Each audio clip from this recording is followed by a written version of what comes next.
TGIF.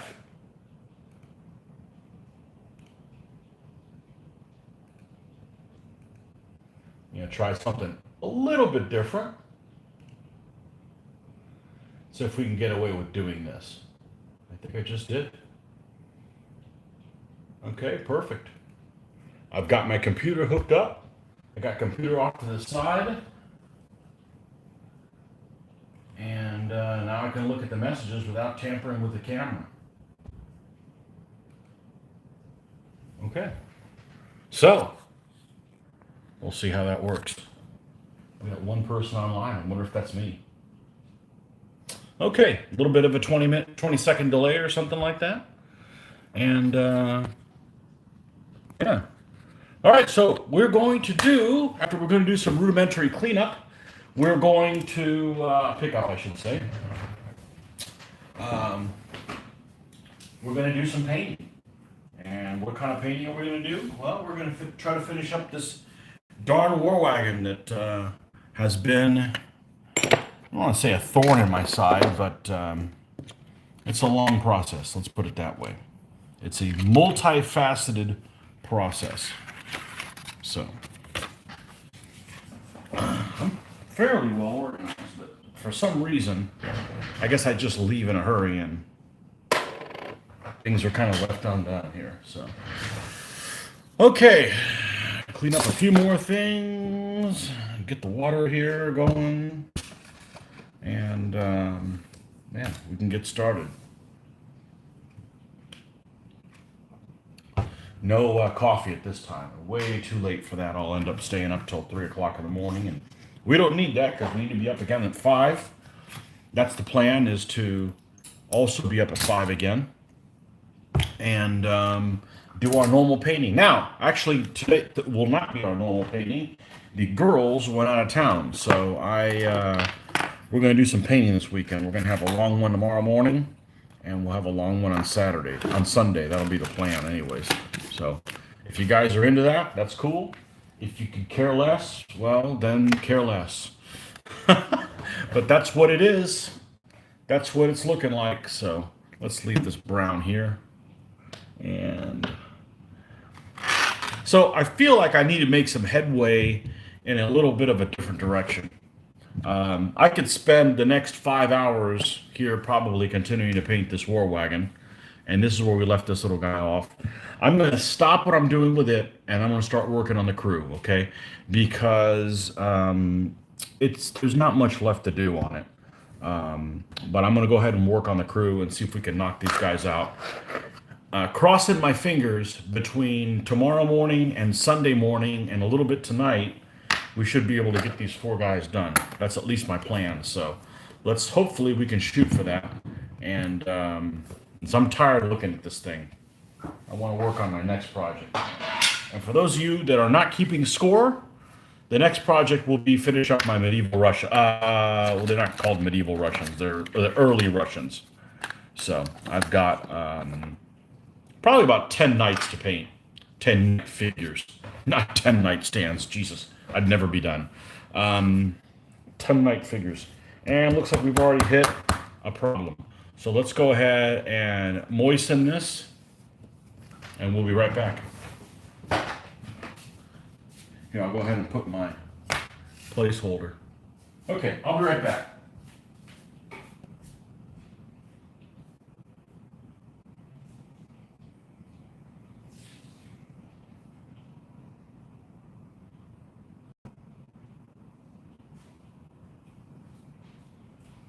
Well, that didn't take long.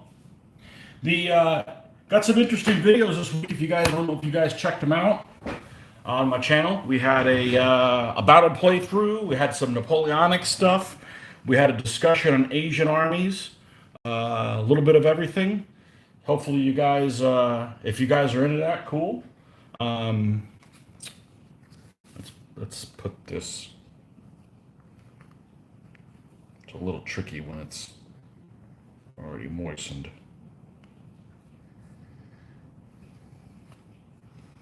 There we go. Perfect. We're good for about another week with this. As far as the moistening. yeah, so check out those videos if you guys haven't checked them out yet. Uh, it's all the same cost, no cost. And if you don't catch them live, you can always fast forward what you don't like, which may be the whole video.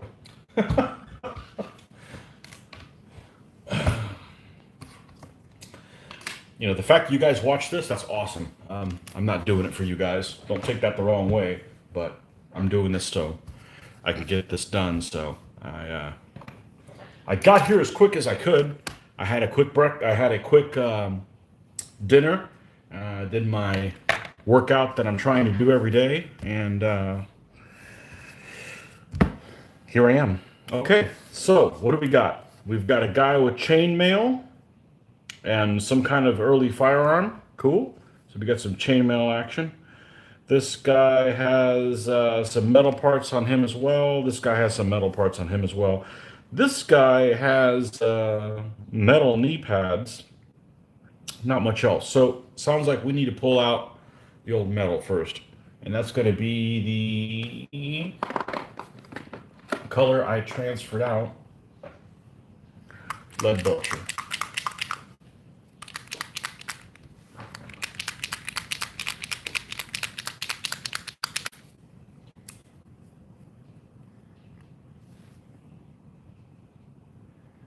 So I think we've ironed out what we're going to do on Monday. I'm not going to announce it in case knuckleheads decide to show up when they said they weren't going to and have to throw our plans out the window. But I'm pretty sure what we're going to do on... we're not going to be doing DBN. We'll be doing standard DBA 3.0. And got a theme, of course. So it's a theme that somebody has suggested before. Actually, we suggested it first and didn't tell anybody, and then somebody also suggested the same theme. So it's got to be good, right? If it was our idea and somebody else's, so we're in cahoots. All right. So far, so good. I've got the computer off to the side here, checking this out. I don't know why the video quality isn't great, but of course I'm feeding the computer through the home system, the home internet, which is pathetic. And the phone is at what? I bet we have 5G maxed? Yes, maxed out on bars, 5G. It doesn't get any better. All right, we got a couple of brushes here, and we're going to need a dry brush one or something like that. All right, and we don't want to have all this metal flaky stuff all over the place, so let's get us something we can dry brush things off. All right, we're going to go ahead and do, even though I don't paint everybody at once, we're going to go ahead and do this guy here. We're going to do all the dry brushing that we need to do on here.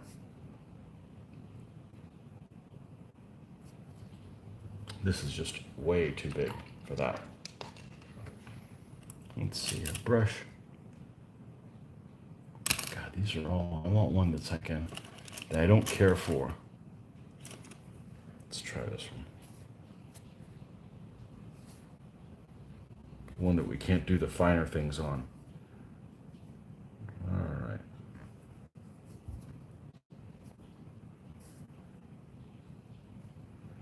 So yeah, as I like to say, TGIF, now it is. Not in the morning when you first wake up, Now, when it's all recovery time.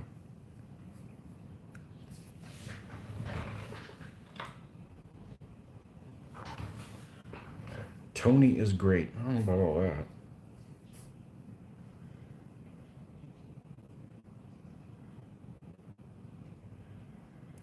There's so many sorry people in the world, it makes me better. Hey, I didn't say you had to be one of you guys. Every day it seems to be more of them. Not only are they sorry, but they're starving for attention, so they make themselves known.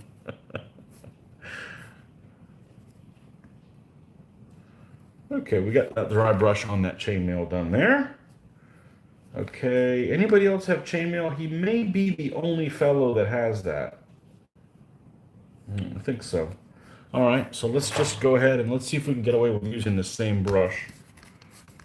Let's see if we still have some of the magic juices here.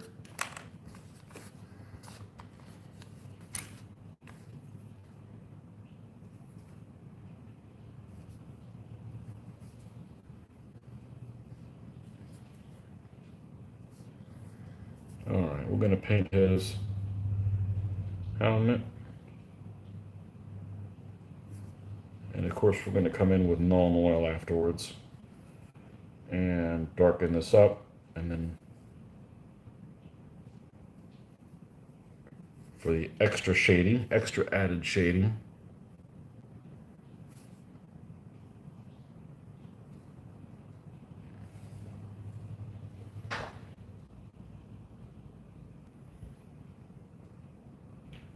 Stephen Curry, High from the Cold, Wet North. Well, that could be anywhere. It's wet here today. It's just not cold. We had a rainy day all day long. So I'm supposed to do my first lawn mowing of the year today. I'm sorry, this weekend. And we'll see if that can go off or the ground is going to be too saturated for it. We'll see. It's not like it's grass is super tall or anything.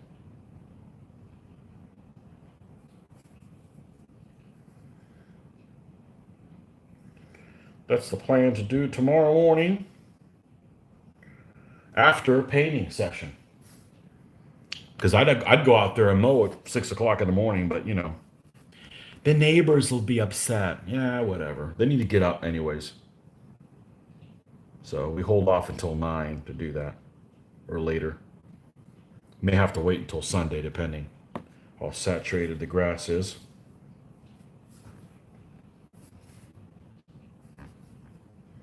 And no, I do not pay someone to do it because I'd be willing to pay them double of what I made as a kid. So here's your $10. And since nobody's going to work for that, I'm going to do it myself.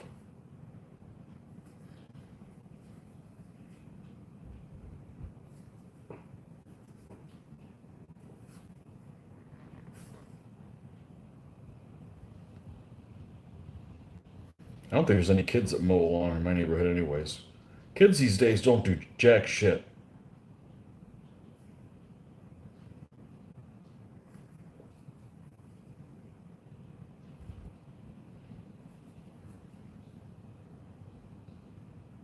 Seems like it anyways. Okay, let's see what this guy got. Let's see what this guy's got. He looks like he has. This is awesome metal.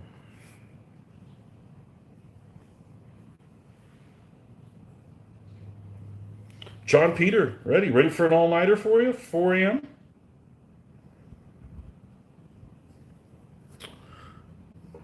So I know I've talked about this before. You guys want to bring anything up? We will be happily talk about whatever that is, as long as it's not politics or religion, because that stuff's. You guys get enough of that crap every day. Maybe not the religion part, but you know. Um, I haven't watched much TV lately, and there was a series on Netflix that I had watched several years ago, and I think they added other seasons, is what it was.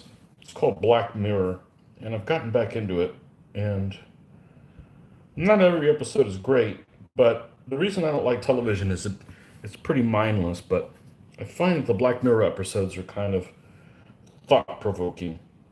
Not necessarily challenge what you've thought about your whole life, but just they're kind of interesting. Not necessarily. Maybe part of it is trying to figure out what's really going on, and then I don't know. I'm enjoying them. So,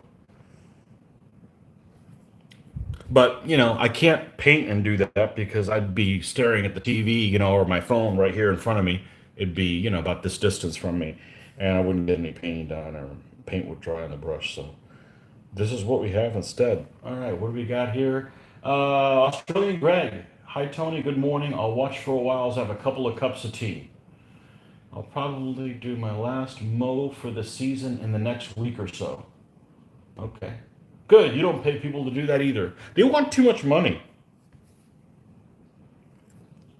They want too much money. And it's not that I don't want to pay them. It's just like, okay, I'll pay you double what I made. Oh, not good enough for you, huh? No, I'll do it my damn self. I'll mow a lawn and then I'll buy some miniatures. There you go. Figure out how much I'd have to pay you. $50. I'll order $50 worth of miniatures. So I did a little exercise today. I like to do these. Well, I did some real exercise, but I did a little experiment today, which is something I like to do. This keeps me from buying things. As uh, I go through the exercise of purchasing something, but then just don't do it, just to see what the cost is going to be on it. And in this case, I was entertaining possibly doing 100 Years War French. Okay, I've got just about everything I need for them, except some spearmen with pavises or pavises that are based on the drawing in armies and enemies of Western Europe or something like that. You need three stands of those in one of the French armies. So that's 12 figures. I think I've got three, and I'm not sure how I got them. So I'm going to have to order a couple of packs of those guys from Museum. Museum happens to have guys that have the look that I like for that particular figure. And so I went in the shopping cart and I put down two of those little things, and they're 3.5 pounds each, 3.5 pounds sterling. So like 7 pounds sterling. And then I go to check shipping, and I don't see an option for United States. Just shipping for inside the UK. So I did a little digging and found, like, usually there are places and different sites will say about us or something like that, or their shipping policies. I went in there and I think their minimum to the United States now is a lot. I forget what it is. It was a significant amount of money where I'm like, oh, I guess I'll have to get those guys through eBay. I wasn't going to order them anyways because there's no guarantee that that's going to be the next army I do. If I was going to do the 100 Years War French, I've got 85% of the figures that I'm going to use anyways.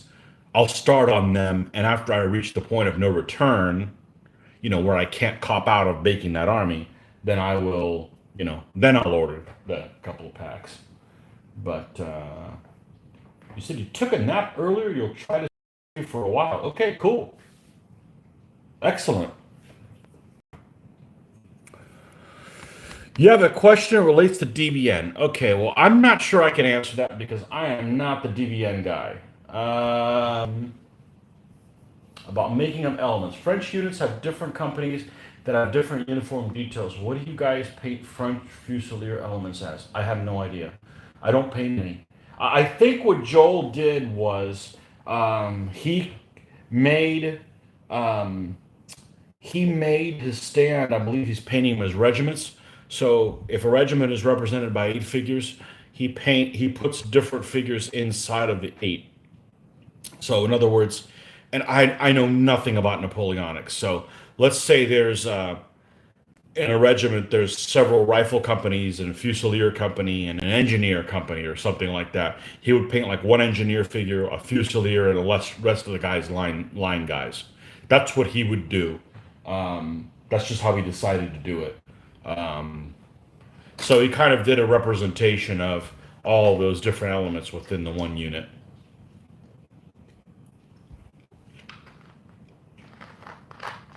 But he doesn't necessarily do that in every unit. So I'm not sure if all of those different differentiations are specific to French units that have that, um, or that's just and only the French have that, or I'm not really sure. But that's what he did. So his units will actually have like different piping and stuff like that for a couple of the different guys. So I'm not sure if that helps, but I don't paint any DBN. I have no intentions of painting any DBN, especially because that's all Joel's painting.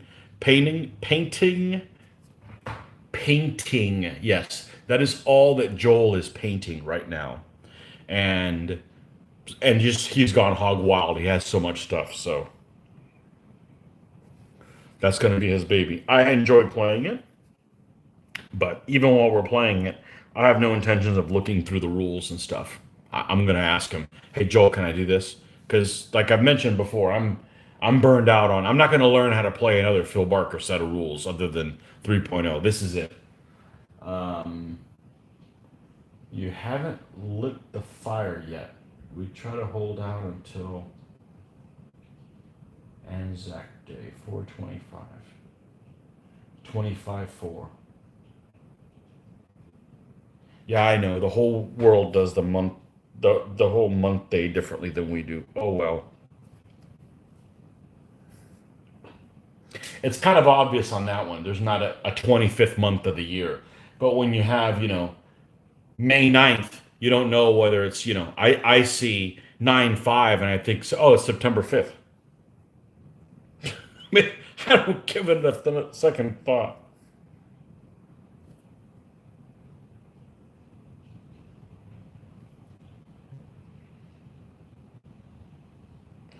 Okay, is there anything else metallic on here? Oh, yeah, it says knee pads. Oh, those are comfortable. Get on your knee pads and they're metal. Ow. You're thinking of expanding into some pike and shot armies, but in DBX. I'm drawn to Prince Rupert and his dog Boy. They fought my neighborhood and they have flags. Okay. Is that English Civil War? I think it is.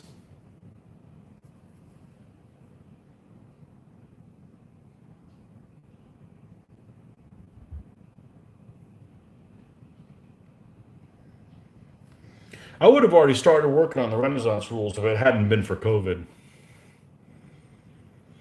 I mean, my whole excuse for not doing it was I didn't have a laptop. Well, I got a laptop last February. I got it just before everything went to hell, and I'm just burned out. I don't,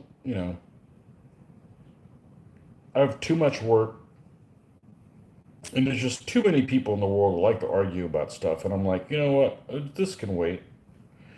And it's just I really don't want to work on rules. I want to paint stuff. So we're going to take my figures. I've got plenty of figures to play the stuff and mount them English style on card, like with rubber cement, unpainted. Um, because the big thing is how big to make the units. Although every unit would be one stand, without a doubt.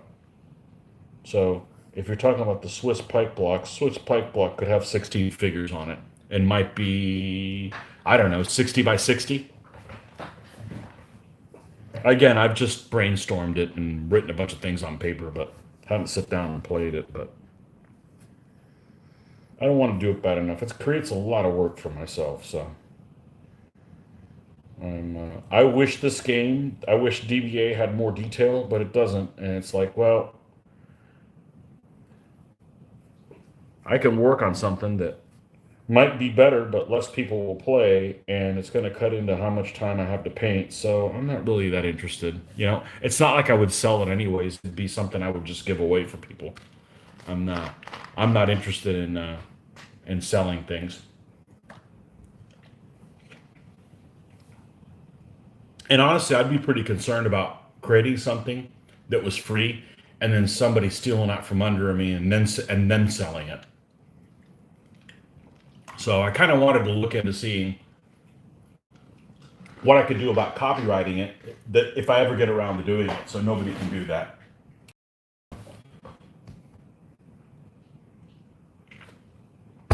So I don't know, copyright something so other people can't make money on it. I don't know. My my motivation is to do stuff like that has never been to, to make money off of it. It would just be to get people to play the period.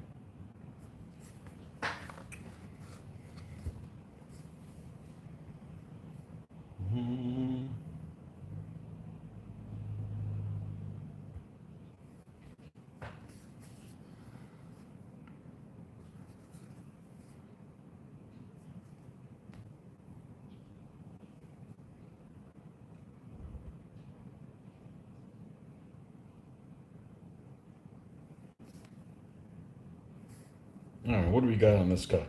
Oh, we've already given up on this guy, but he's got some kind of a plate here, like a breastplate.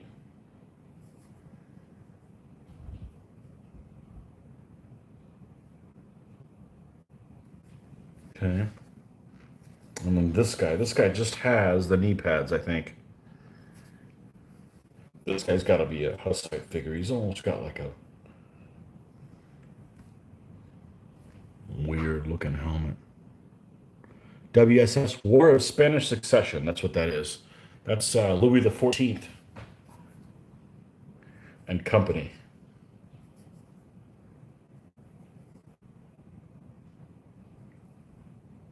Blenheim and Ramillies and so forth. I played a game of that using modified DBN rules that somebody did at a convention, all using troops in 6mm. I had a blast. They were like little ants, but I had a blast.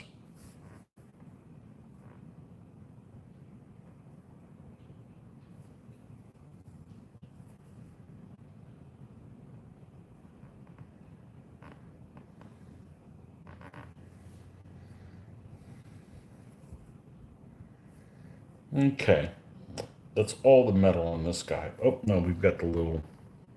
if I forget something, I can come back and paint it. It's just ease of... I already pulled this out. I might as well try to do as much as I can with it. I don't usually paint all these metallic parts. I do if it's like chainmail. I'll go and dry brush all the chainmail and just get that over with. I just took it a little bit further this time. All right, let's rinse this stuff out.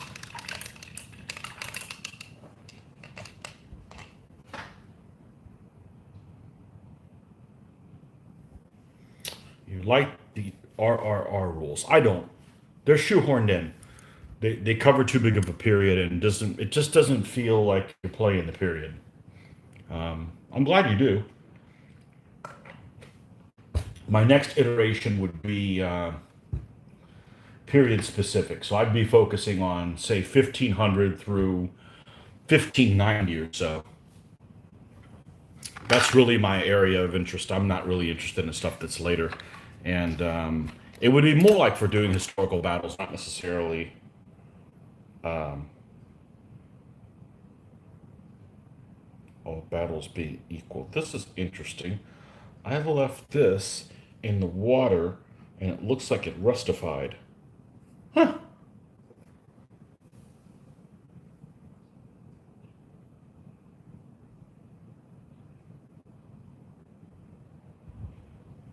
Okay.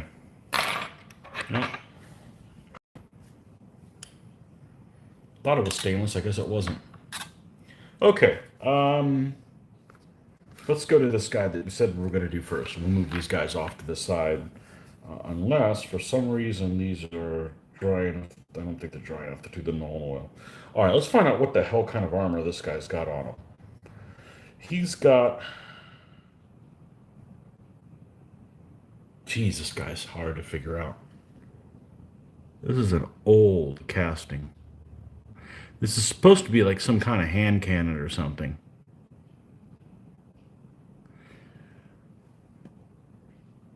But it's hard to tell where something begins and something else ends. He's going to be shoved all the way inside the war wagon, so it doesn't matter a whole lot. So I'm just going to assume that this stuff that he has that has leather-looking plates is leather-colored. That's how we're going to paint this guy.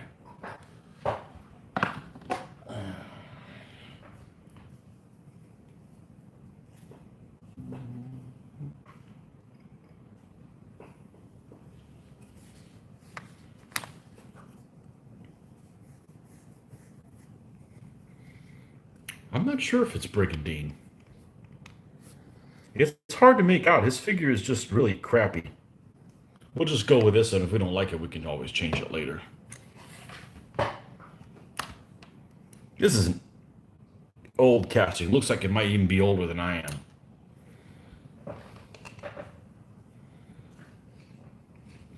Okay, do we need more special drippings? Yes.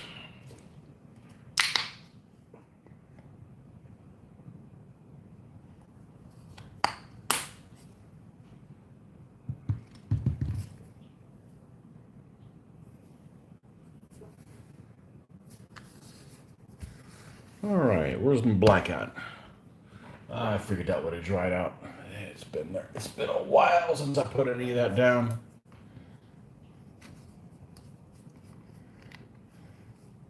Now, to be honest with you, I don't feel a whole lot like painting tonight. I'm just making myself do it. So hopefully I stay entertained enough to do this. You know, it's hard to get any motivation to do on Friday. I'm burned out. You know, those people that say, "Hey, it's Friday night, let's go out." I'm not one of them. I'm like, no. I'm exhausted from the week. Let's see if we've got something a little bit smaller than that.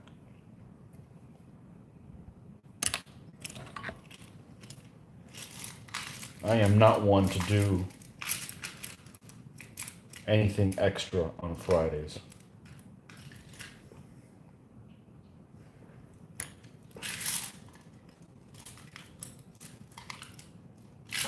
I'm sure one of these will work.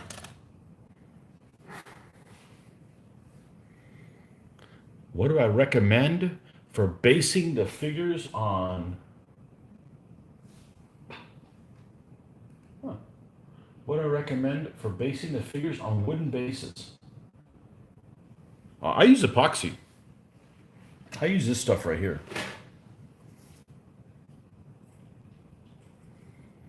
Two-part epoxy. Works great for me. You never have to worry about them popping off. And you can pop them off if you need to. I've replaced armies with them. You just have to get underneath them.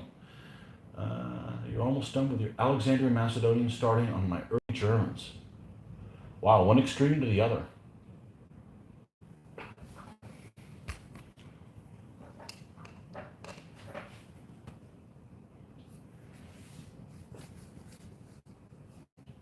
Macedonians. Mitch likes to play Macedonians a lot. I think it's a good army unless you meet a bunch of bow.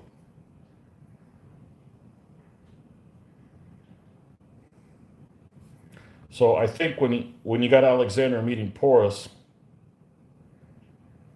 it's a really difficult it's really a difficult battle for Alexander. And not because of the elephants. You have 13 armies that need painting and 3 painted armies set to arrive in the next couple of weeks. Oh, you buying painted stuff? Good. At least you'll have stuff to play with. That's good. Hopefully, you have a local player that you can get involved with that. I know lots of people are playing by themselves, but I tell you what, I would never be motivated to do that. Not because I don't mind playing with myself, but there's better ways to do it than there's better ways to do it than to play with in a miniatures game, in my opinion. You know, I could play computer games or what have you. I don't understand why Alexander's army has a cavalry unit and a knight unit. It really should have 2 knight units. It does. It does later on. Early on, it has cavalry and a knight, and then later that cav becomes a knight as well.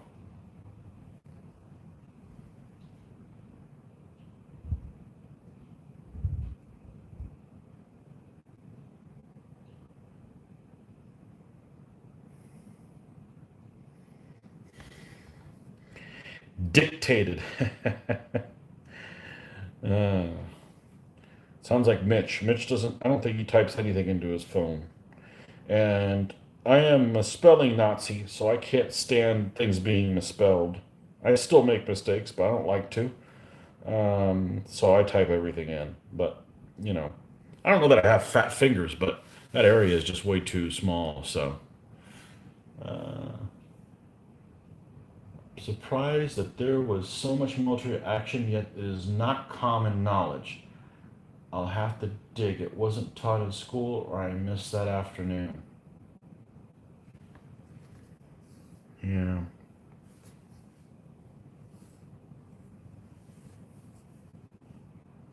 Too many people are interested in sports instead.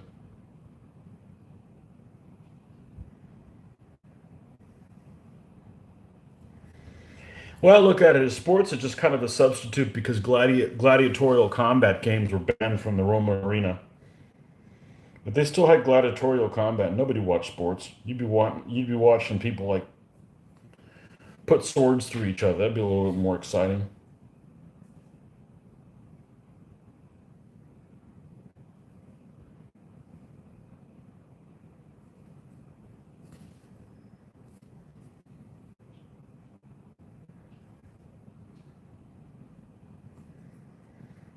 All right, let's bring this up a little bit more. I don't know how this is going to look. I don't have a lot of high hopes because this casting is kind of crappy.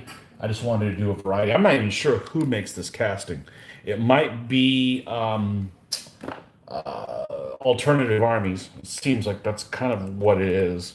And I got them off of a flea market, which is what do you guys call it in Europe? A bring and buy, swap meet, something like that.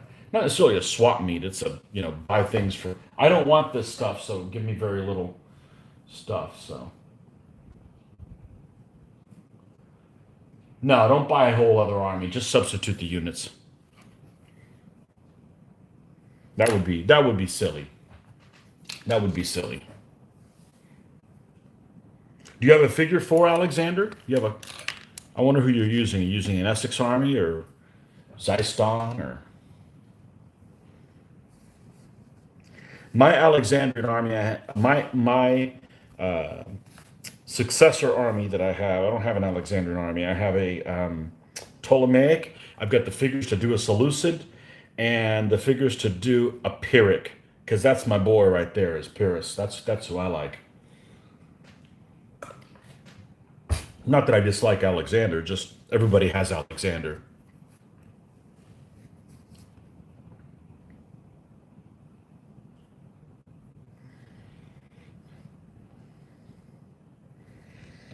And that's who I used to play in Rome Total War was Pyrrhus. One of the mods where you can't afford your damn army and you have to conquer stuff or you can't rebuild any of your units, so that's always challenging.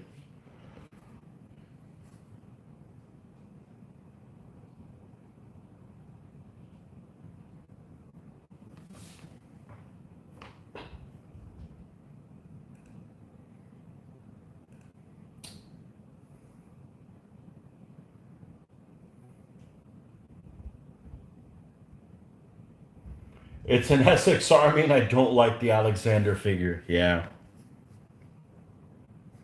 Sometimes you get that. Do you have the figure that's holding the sword up in the air or the guy that's basically behind a robe? There's one figure that's like hanging out behind a robe that is perfect for another leader, but not necessarily Alexander.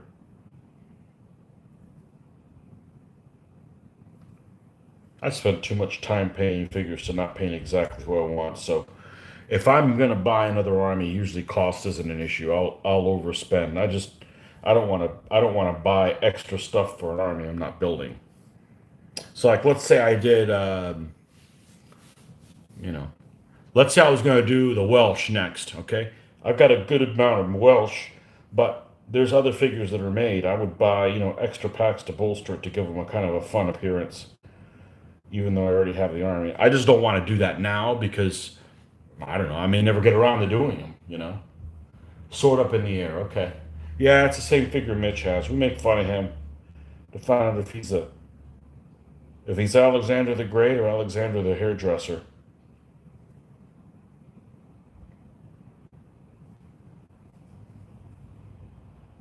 We played through the armies of Alexander a long time ago with Mitch's army, and it's just total hit or miss with that guy.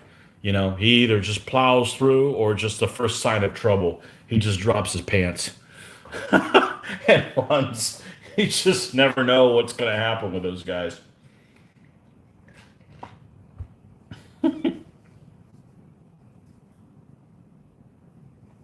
Okay.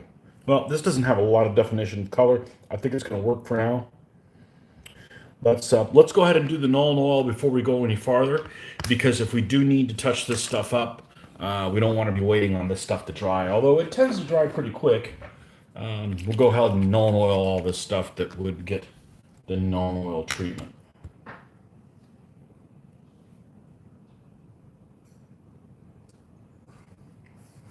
Yeah, so lucids are very popular. Very, very popular. I would say they're even more popular than Alexander, and it's got to be because of that side chariot. They just have a little bit of everything.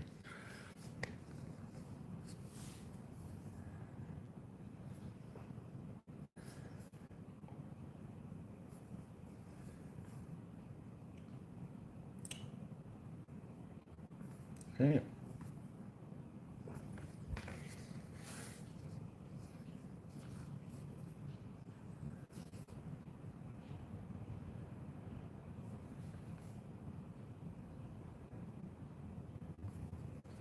Yeah, I built the Ptolemaic army first because nobody had them in our group, and they're littoral.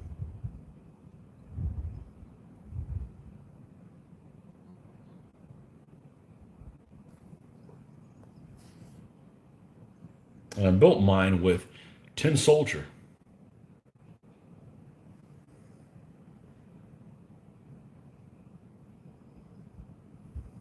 The nice thing about Essex is you can bend them, so you might be able to get that upright sword into more of a charging pose.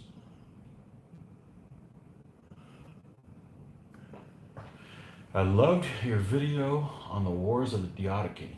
Yeah, yeah, that was a lot of fun. We had a second one planned. We just haven't gotten around to doing it. We could probably do about four of them, honestly. Um, they're really cool armies. They really are. Not necessarily for the beginner, but I think we're a little bit past that. So I think we're okay with that. But history's really freaking complicated about that stuff. I mean, I got a pretty good grasp on it, but um, that's why I think that that's a lot more interesting than Alexander's conquest, just because it's a lot of similar armies kind of fighting each other with with pikes. So the cool thing about pikes is you have to give one flank up. You can't be everywhere, and so you have to keep away on one side and attack on the other, and it's kind of cool that the fact that you have to do that.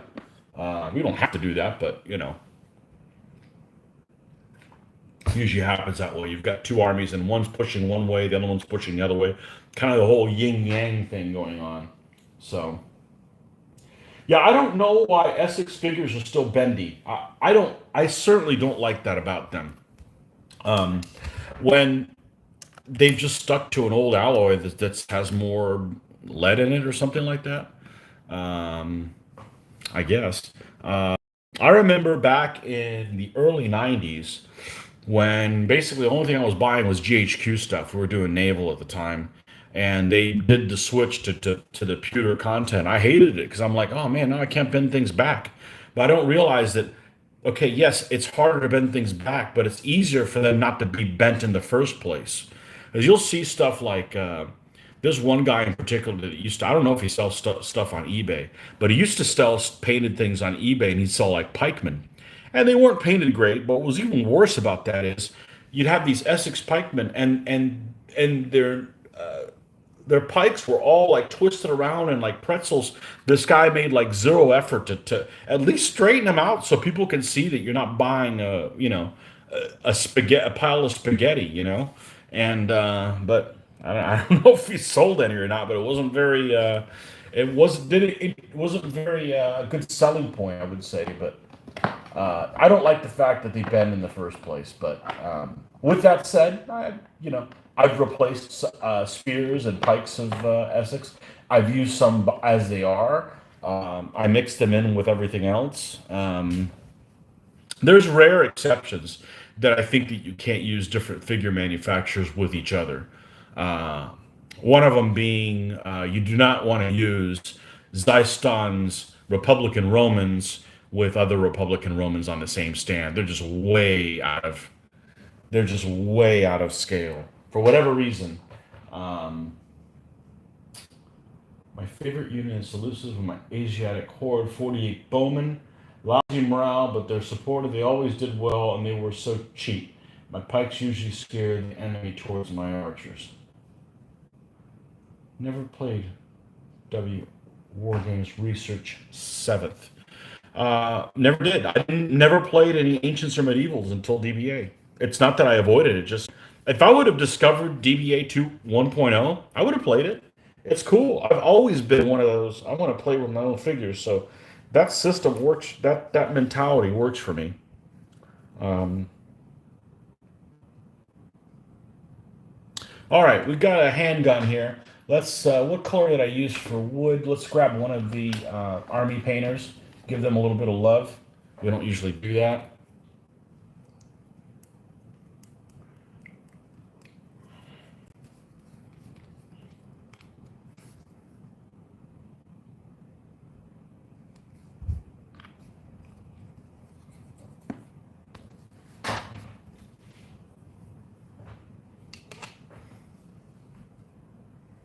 Seventh edition was great.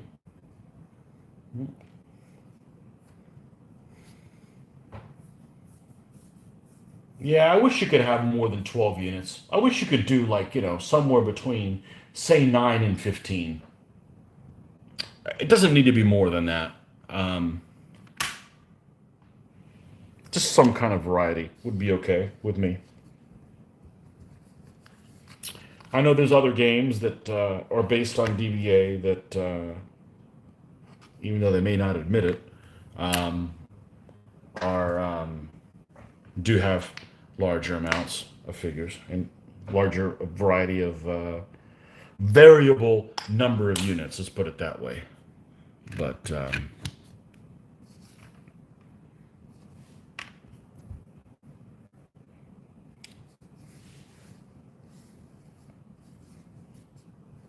impetus. I have impetus. I have basic impetus. I just don't have the motivation to sit down and play it. I've heard some bad things about it. I'm sure there's some things we'll like about it. Um,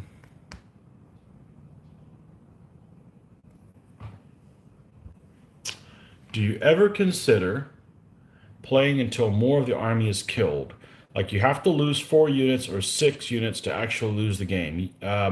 No, I have not considered playing DBA. I really don't want to create our own house rules for it because, um, well, it used to be that we go to conventions and we don't want to have to relearn things. But I think the fear is now. I don't want to pat myself on the back, but I think we've played DBA enough that if we made changes and play tested them, we could make some changes that would make the game better. Um, just from the amount of games we freaking play, and that we don't have an agenda. It's not like we have an agenda. It's like, well, I'm English, and I want the Hundred Years' War English Army to be awesome all the time, no matter who. Come on, man. I mean, we're interested in playing everybody, So we don't really have a chip on our shoulder or something to prove where it comes to one nation over another. But I think that if we did that, it would be better. Now, here's the problem. Now you've got to go back to play a version that's not as good, and you're going to feel like you've been slighted. So I don't want to do that. I would rather just come up with my own game, and I'm not ready to do that either. But I will tell you this: if we ever come up with our own game, it will use. I've talked about this before. It would use the army list out of DBA 3.0, and my game would be free. So you still have to buy Phil's rules. That's fair. I mean, well, that's fair in my book. I mean, he's the creator. He's the, he has some really good ideas in there. I would just, they'd be explained better so they'd be more user friendly. And, and I think that what I don't like about DBA is you spend too much effort trying to conform and deal with the geometry of the game, and the combat is oversimplified. So for it to be the opposite. Like it would be a lot easier to contact someone and be more obvious, but then there would be more modifiers. Not a ton more, but a little, more flavor. So my test bed for doing that would be with the Renaissance rules. I'd be like, okay, well, the Renaissance rules, we're going to test some of these concepts that I've been kicking around for, I don't know, 10 years, maybe longer, and just see them, and then you could see it in action and see if it's if it's viable. But I don't really want to split the community. It's difficult enough to to get everybody together, especially since I'm not trying to sell a product. It's not like, okay, well, I want everybody to play my game, so they'll give me $15 or $25 for the game. I'm not gonna charge anything for it, so. But that creates a lot of work doing that I don't enjoy doing. Like I enjoy painting. I enjoy army research, like figuring what figures I'm going to do, buying them, talking about figures. I enjoy all that. Uh, Working how to do conforming so that it's easier. Yeah, it's just not my. That's how the sausage is made. Yes, it'll be a necessary evil, but I don't have to do that right now. And it keeps me from painting. So if I do that, I'm not doing painting. So, but if we ever were to do it, it would use the same army list because I just can't put these thousands of hours of painting these armies and just say, you know what, we're not going to play this anymore. So we're going to start over or rebase things. I'm like, nah. So,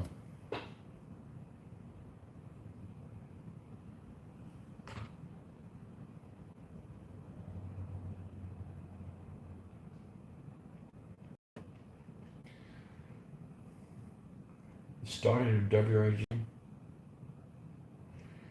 six, then group moved on. Found DVM, it's too complex for my taste. DVA 2.0, and the rest was history. I have about 35 DVA armies. My group's still using 2.2. Yeah, I know you guys in the Heartland there with the 2.2. I don't know if I'd play 2.2 again. I don't know if I could. There's certain mechanics I wouldn't be able to handle. I wouldn't be able to handle the measure all corners. I wouldn't be able to handle that eight bow are the same as a four bow. They're just bigger. It's just too many things in DBA 2.2 were like, well, this is how it is, and we'll give you more detail once you grow up and be a man and play DBM. I'm like, okay, listen, pal. We're never going to play DBM because it's just too many figures to paint. It takes too long to paint, and nobody plays it. So, like I've considered, I have basic impetus. I've thought about playing basic impetus, and basic impetus, I believe, a unit of crossbowmen, like say this one unit of crossbowmen is not stand, but it's actually like four. So I figured, okay, here's real simple: take all the measurements and have them, and then this is one unit. So now you're playing with DBA sized elements, but the distance is halved, and your playing surface is halved, and then give that a try and see what we like out of it. Um, Anyhow, um, I think too much effort in DBA is wasted, and I do mean this. It's wasted on trying to figure out, uh, like, okay, what happens when can war wagons get recoiled can into this terrain, or what happens when this gets recoiled into that, or this one can that shit needs to be cleared up. You're wasting too much calories on that, and it shouldn't be simple. It should be simple. All of us, most of the people that are playing this game have some kind of a college degree. We're not idiots, but it's like it is so it's so difficult to get the information out, and then when you think you found it, sometimes you're wrong, and then you play 12 games wrong. It just shouldn't be that difficult, you know. It's like doing your freaking taxes, okay? It's like it shouldn't be, well, my taxes are easy, but it shouldn't be difficult to do your taxes. There shouldn't be any taxes to do. Tax everybody on consumption, done. Or tax everybody on income, done. End of story. Life's too short, man. We all have challenging jobs. That's enough. So, the rules are great. They just shouldn't be that difficult, you know? And and I get it why he wants to have his own writing style. Hey, and his just his choice. But he's not the one finding new players for his game. We are. So why do we have to hit our head against a freaking brick wall every time we come across the same thing? So it should be easier. But I'm not going to make some kind of an unofficial guide for his rules because that's way too much effort in doing something that it's his responsibility to do. Like somebody says, "Hey, you should do a video on shooting." Why? It's not my rules. I mean, if I feel like it, sure, but it's not my responsibility. It'd just be just as easier to freaking make different shooting rules. Anyhow, so we're good for now. We're not going to start any turmoil. That's why I'm afraid of doing the Mongols. If I do the Mongols, they're going to feel extremely un-Mongol-y playing them. And I'm going to be like, okay, well, let's come up with some house rules for the Mongols. And they will be much better. They may not be right off the bat. We're going to play the test. We're going to play test the crap out of it. We play a lot, okay? So we can come up with stuff that's, reasonable. And we're experienced war gamers, and we play to break rules, okay? Not to keep them that way, but you want to try to get away with murder. And if you can get away with murder in the game, it tells you there's something you need to fix in the game. Not be like, well, I've got this special rule in here, so when I get to use it against somebody, I can pull some kind of a stunt and I can't be beaten. Okay, dude, it's just a game. You got looking at it the wrong way. That's not our agenda. But yeah, I've thought about playing Basic Impetus to you know, um, get ideas from it that we might want to implement in other things. That's why I don't want to charge for my stuff, because when you don't charge for your game, you can do whatever the hell you want in my book. I don't have a problem with it. I'm not going to steal somebody's army list, but I don't have a problem doing whatever I want, because I have no intention of putting the other person out of business, stealing their work, that kind of stuff. So that's, if I could charge for my rules, sell one copy, and then never have to work again, that's different. Okay, I might compromise my morals for not having to go to work, but since that's obviously not the case, I'm not in it for the money.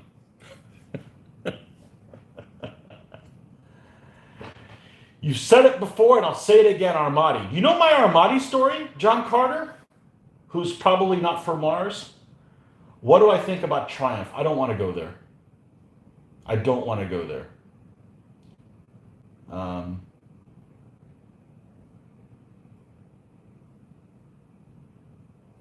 If they raise the sales tax in Germany from 19% now to 25%, then they can get rid of personal income tax. But you know what? If they did that, they wouldn't get rid of it.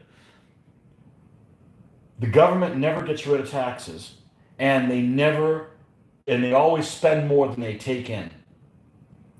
So that's why I'm against giving them more money. It's like having a kid who doesn't know how to spend, who blows $50 on buying at a video game arcade, and then says, "Hey, Dad, can I have another $50?" I'm like, "Well, you don't know how to. You didn't show me that you knew how to spend the $50 to begin with." Well, it's not my money, Dad. Exactly.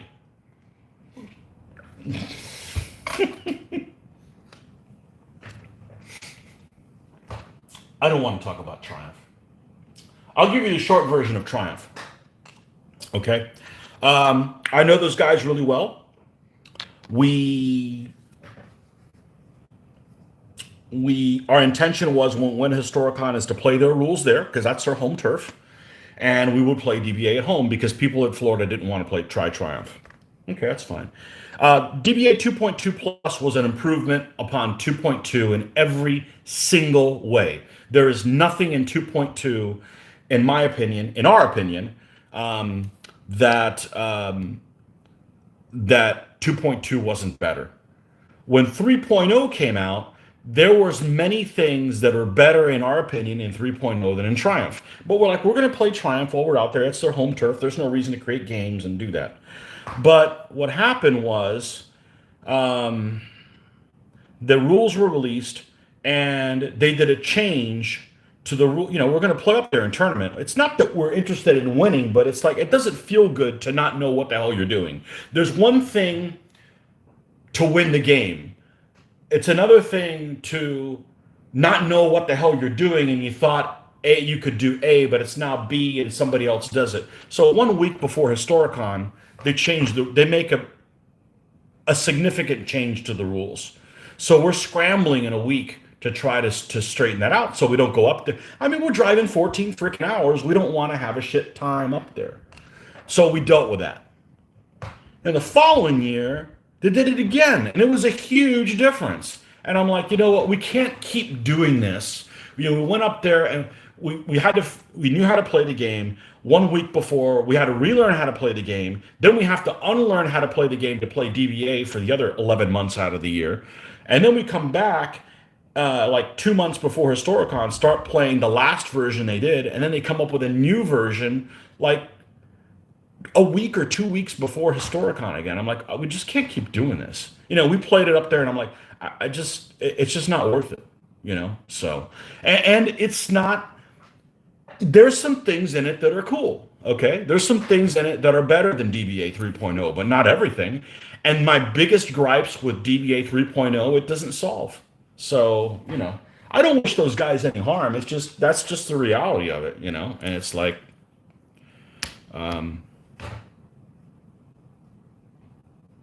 Armati.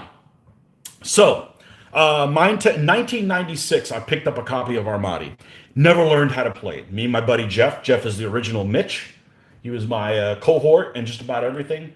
But he is tied in with the military. So he's very, let's say, nomadic. I've lived in the same town since 1981, and he was here for many, many years. And, you got to go there where they send you. So he was away at the time, and I said, we both were going to do Armati in 96. He painted an Alexander Army. I took for frickin' ever to paint things. I was going to play a Renaissance Spanish Army or something like that. And I got like 3 elements painted or something like that. And I'm not getting a lot of painting done, but I don't care because you guys are entertaining me and you are, I'm having a blast. So hopefully you guys are too. Anyway, so I never got a chance to get motivated to paint the army because I never played it. And this guy ran one of the local game groups. I was already going to the convention that was in Tampa since 2001, and about 2003, this guy decided to do a how to play Armati thing at a hobby store in about 2 hours away from here. So I'm like, cool, let me give that a shot to see if we can, get into that, again, and finally have a chance to play the game and have a foothold to start reading the rules. So I'm not opposed to reading the rules, but learning them from scratch without a cornerstone or something to base it on is very difficult for me. And that's become even more of a problem as I've gotten older. Not that I'm that old, but it's just not worth it, So, so I go to this show. I go to this event that he's running and have a blast. I play all day, play a couple of battles, and I'm like, oh, cool. So I call up Jeff on the way home. It's like, hey, I finally got a chance to play Armati. And they run it at our shows that we go to, and they run it on Saturday. And the guy's like, hey, you just stop by, we'll give you an army, we'll play Armati. All right, cool. So I go to the next show. This was in 2004. I don't know if it was the April show or the September show, but I show up there and I look for Leon and I go, where is everybody? And I'm like, oh, there's some fallout that happened in Armati, and the author isn't doing this, and they gave him a hard time, and people have moved on to a different system. So I'm like, son of a bitch. You mean people were playing Armati this whole time, and now that I finally get a chance to play, now I can't play? Yeah, I guess that's what it is. And then I look around, and they're running this other tournament, which is DBA. Marty was running that at the show, and the rest is history. So I went with the intention of playing Armati, and Armati left me. Now, there's some things that I like about Armati, but there's things that I definitely don't like better. I think it's a lot. I don't like the hidden deployment. That just creates a lot of. I was going to play intro Armati. Okay, so you're talking a DBA sized game. That's what I was interested in playing, and because there's no point in painting for me elements and elements and elements and elements and elements of the same army when I could be painting different armies. Um, after you've painted 50 Romans or something like that, I'm ready to move on to something else. But so yeah, I went through the intention of playing Armati, and there was no Armati to be played. I don't like the hidden thing. I do. I do not like when you deploy like in the raw. Units are extremely unmaneuverable. Extreme. They may be too maneuverable in DBA. They're extremely unmaneuverable in DBA and Armati. Oh, you set up those guys. I mean, unless they're like what is it, like Trajanic Romans and Swiss, or a couple different units are like twice as maneuverable as others. And so I don't like that, where you could set up guys and they're set up in the wrong place and they don't even come into play. Um, but there's no conforming, if I remember correctly. So if you've got one unit that's, I think so. I've got the rules. I've got advanced Armati. I've got the original Armati. I've got the advanced one, and then the second edition advanced one. So I've got them all. If you've got one unit, I need more of these things. If you got one unit that's like this and another unit that's like this, they can fight like that. They don't have to conform to that. So if I was going to make a set of rules, this is like the very first thing you do. It's like units can fight that are like that. Units like this can fight like that. Because that's one of the things that's difficult to explain to newcomers that doesn't make any sense. Well, why do I have to line up? Well, that's just the way it is. So if I'm coming up with any kind of set of rules, the mantra will be anything that you have to explain to a new player, and then you have to follow it up with I know it doesn't make any sense to me, but that's just how it is a rule that needs to be changed, because you're basically making excuses for something that doesn't feel right. So, yeah, so I had every intention of playing Armati, it just didn't work out. So,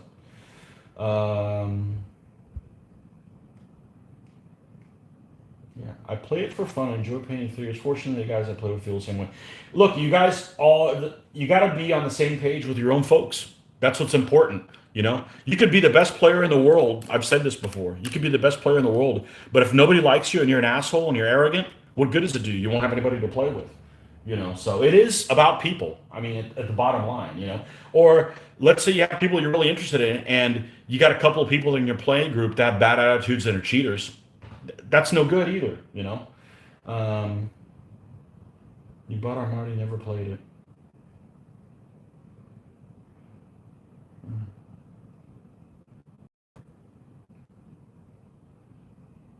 Author of Armati had some legal issues from what I heard. What I heard was there's some folks that used to play Armati in New York that now are DBA players or were DBA players um,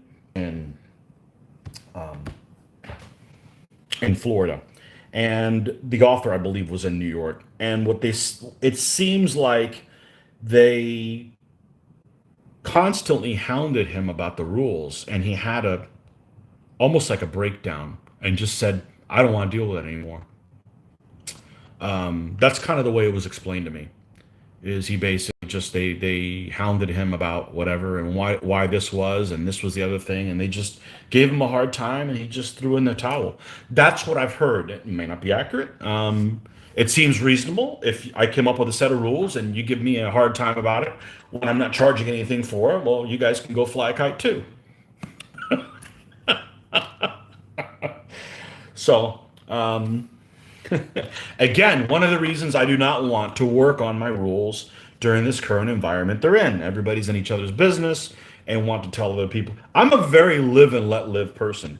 You know, my favorite color is green. If you don't like green, I don't give a shit. Okay, but don't say, well, you got to like red because we're going to fight. You know, and that's what this last year has turned into. You know, you got to do this and you got to do that and you got to just, man, just leave people alone. So I don't want more of that in something that I'm doing for free that is going to burn me out on it. So it can wait. There's, I don't tell other people what to do. And I demand the same treatment, not expect the same treatment. I expect the same treatment and demand the same treatment. Um, you know, I leave people alone. I expect the same. So,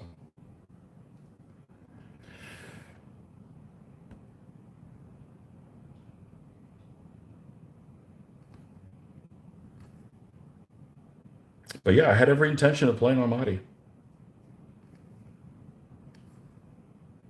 I do not like the non-maneuverability of the units. I do like the way they handle combat, where you go one way and you either pick one way or the other way, and then you roll a die and you compare it to the guys, and the die carries over. I mean, there's a lot of things, and I like that the units take multiple hits. That's okay. It's not overly complicated. You know, there's things that I like about it, but I think that probably goes with every war game system. You're going to come up with things that you like and things that you don't like. Now, if I remember correctly, Armati does not have pip, the pip mechanism, and that's huge. I love the pip mechanism. Why? Because it can screw you, but you know what? It screws the other guy too. You know, and it's like that. That is a big plus. So there's things that can be taken from every rule set to make something that works for you. But, you know, you can't do that and then charge money for it, or at least I can't do that. That's just wrong. But that's me. Other people obviously do not feel that same way.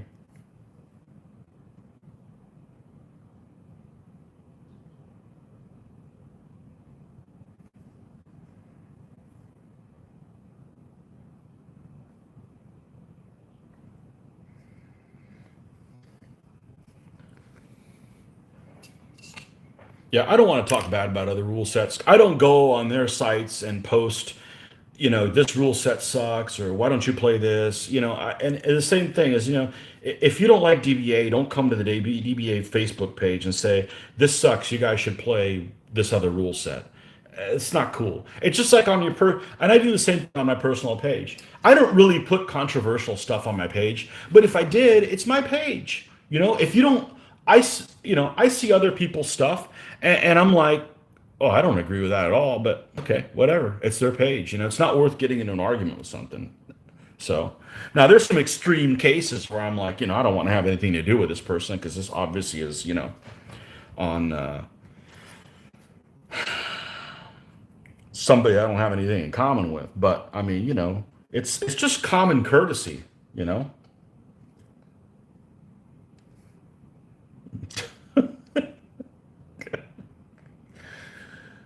Oh man, these times we live in.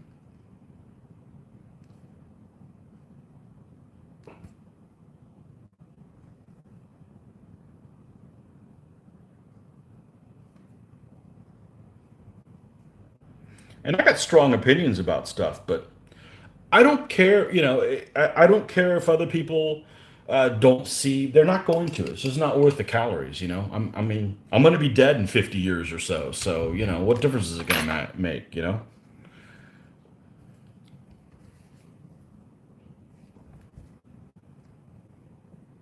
or so. I got stuff to paint.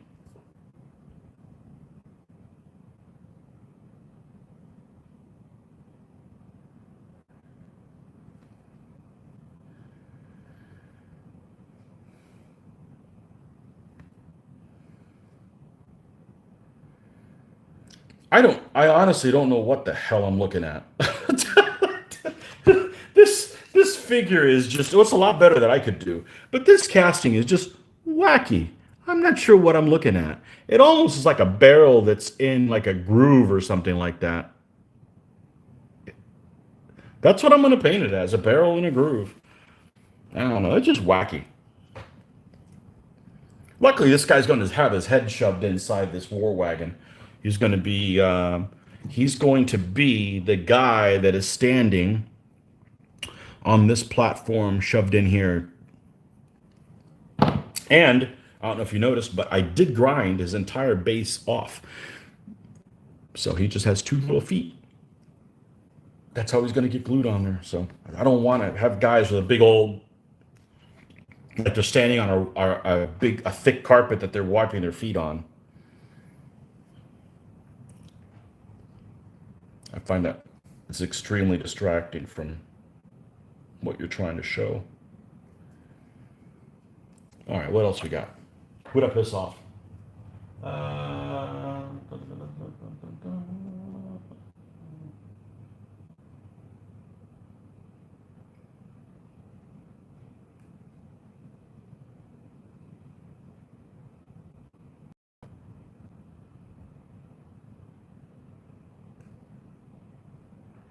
Hello, Kevin. Picture a place with a light, heavy division organization mechanic. I like the attrition option DBN. Less back and forth, and you can wear your enemy down and not just hope for the magic roll. Yes, that works well with shooting, and I can tell you right now that my rule set would have that for Renaissance. Any of you guys, if you guys want to play if you like the pike and shot period, and you want to play, in my opinion, a good pike and shot game that is really cheap, go out and get the Slitherine video game called Pike and Shot. It's made by the guy that collaborated with Phil Barker on 2.2, Richard Bodley Scott. Okay, same guy who's doing the Field of Glory stuff and did all that. That Pike and Shot game is great. It's like $10 or something like that. It looks good, and it gives, in my opinion, the right feel for the period. And I like it a lot. And there's some things that that game does really well that I would incorporate similar type things in what I had in mind. Um,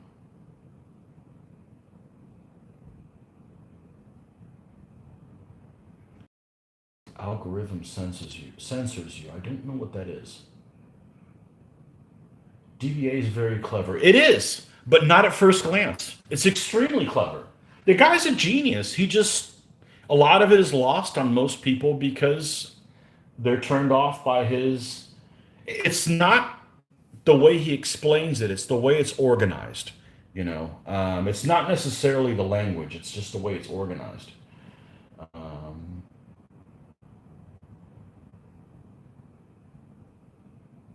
My least favorite figures are the crossbowmen that come with the twisted crossbows that you have to carefully twist into the correct position. Twisted crossbowman. You said that, and the first thing I thought of is, yeah, Twisted Sister. I want to rock. We got some of these little bastards here. Well, this is one of them right here, this guy. It's okay. Um, I have several of them. Good old minifigs. Yeah. Twisted crossbowman. I was referring to your comment on your Facebook page.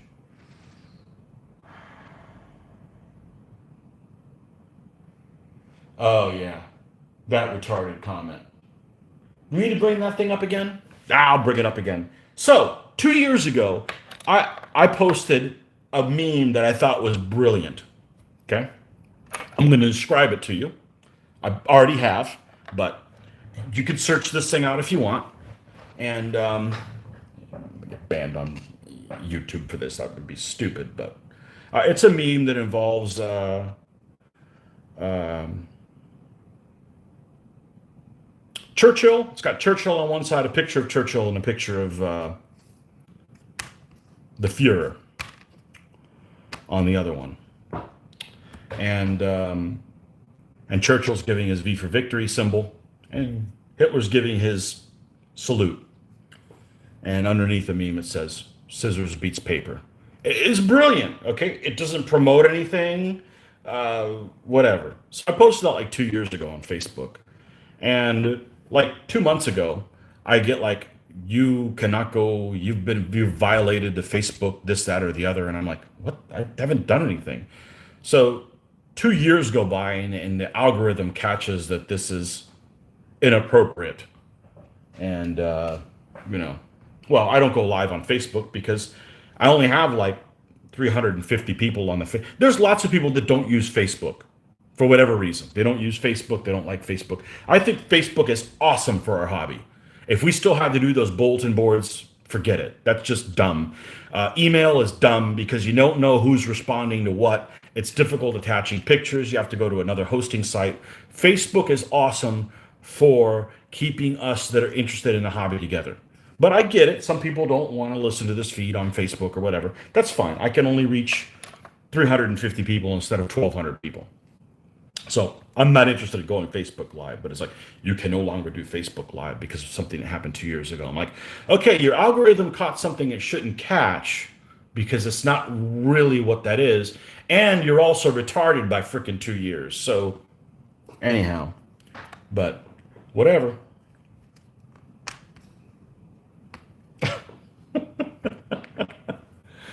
Uh, yeah. Like I'm promoting some totalitarian figure. No, they all suck. Every one of them. So,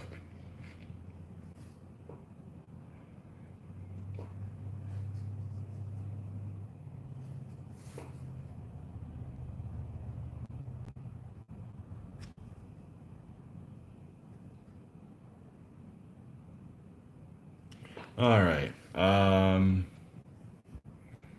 But I bet you could put a picture of Stalin and they wouldn't say anything about it. And that's where it's wrong. One guy is just as bad as the other. I don't like either one of them two sons of bitches. That's why I play Eastern Front. Which bad guy you want to be? You know?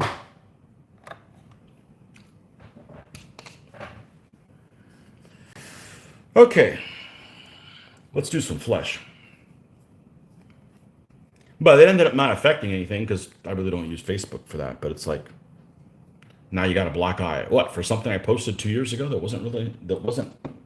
I mean, there's some stuff. I know some people that post some things on Facebook on their page that are, I don't know how they get away with it. I mean, it's, I don't know how they get away with it. I'm not going to report them, but I'm not very much. If you guys have ever watched that old show Bewitched, you'll know what I'm talking about when I say this. I'm no Gladys Kravitz, okay? So I don't care what other people do. I mean, unless you were doing something, really bad, like, preying on children or something like that. That's a no-go. So, yeah, I don't care what people put on there.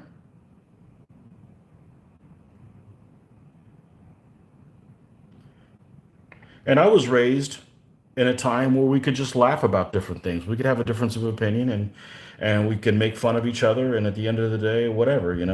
But that's not the day. That's not the world we live in anymore, apparently. So,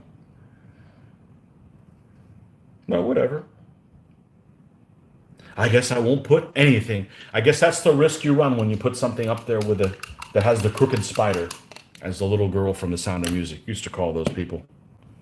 I always remember that. The crooked spider.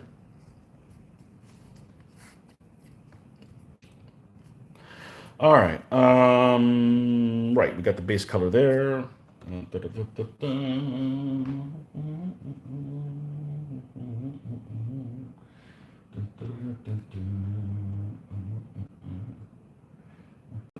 Don't say anything against Democrats. I'm not going to pick parties. All parties suck. Fortunately, folks would not get to me. Eastern Front, I would play the Finns. Oh, the other people with the swastika, by coincidence. Skiing rednecks. The skiing rednecks from up north. I'll play any side, you know. It's just a game, dude. I'm not pushing an agenda.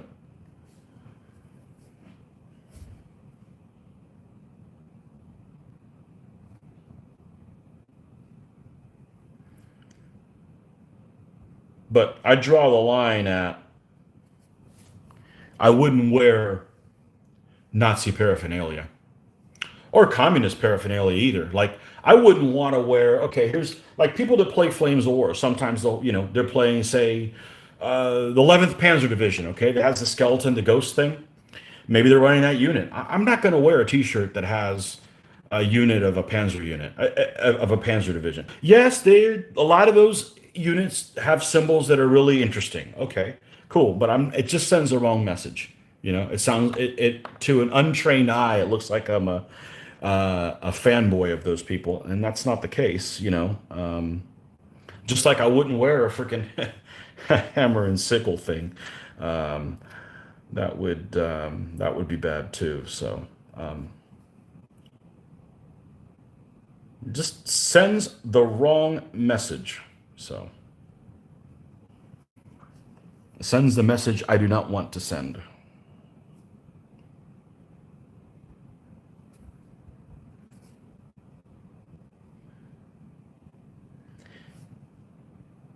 Yeah, you go to some show and you've got symbol of a symbol of a shirt of, say, Fallschirmjägers or something like that, right? Because that's who you're playing in Flames of War. And you come across some vet that had his buddies killed by Fallschirmjägers. Like, how do you deal with that? You know, not cool. So just stick to wearing like Roman shirts and stuff like that. The blood on that's dried way a long time ago.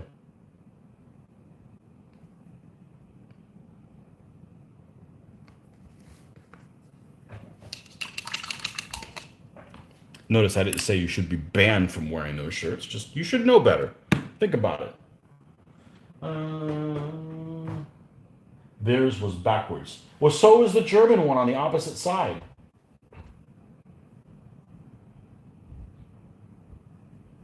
Tony, you're too contemporary in your dislikes. Still disgusted with Henry VIII. Well, I'm still pissed off about the Armada. So how about that?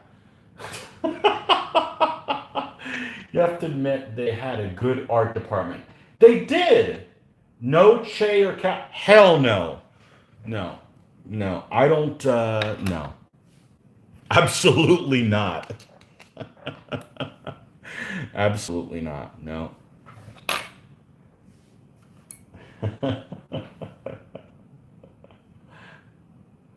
Gotta say, crossbow, the way you can see the drawstring, I have some alternative arms crossbow, and either don't have space like that or no drawstring at all.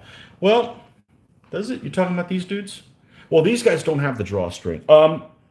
These were guys I had. Did I have to twist? No. Interesting. Okay. Cool story here. These guys are minifigs. They're old minifigs, probably from the early '80s, something like that. I don't believe I had to twist these guys. I may have, but they don't have drawstrings, right? This guy does, and is also a minifigs. Now, one thing you can tell right off the bat, the problem with minifigs is there's only one damn pose. Okay, so you got to take that into effect. Okay, you got to, if that may work for you, it may not work for you what you're trying to accomplish. But Essex, all of Essex crossbows, I believe, all look exactly the same, and it's just kind of boring. And sometimes you have to glue them in. They don't have any they don't have any drawstrings either. I can't think of any bows that have drawstrings either. Um, Hey, it's fine. I mean, it is what it is. Um, yeah.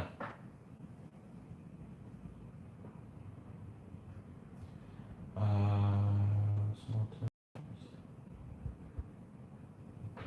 Disappointed with your Armada losing. No, I'm just jerking your chain. Well, that's my people. That's my people were over there. Um, I ran across somebody, and he didn't give me the benefit of even getting a chuckle, and I thought it was very witty. Oh well, maybe I'm wittier than I thought I was. But this guy is Irish, and not that there's anything wrong with that. He was Irish, and he had his things. He had a picture on his page about his Irish family roots or whatever, his tartan or whatever he had on there, and I made some kind of a comment. If it wasn't for my people, I said you ought to. I'm still waiting for you to thank my people for not knowing about the Gulf Stream and and keeping all of your ancestors from being gingers. And he didn't get what it was, but anyhow, I thought it was witty. But anyhow. No, I've said it before. All these people we play in DVA, all these countries, the leaders of them, they're all assholes by today's terms. So, what difference does it make? But yeah, I don't like playing Spanish because I feel like I got to win, letting my people down. But they were assholes too.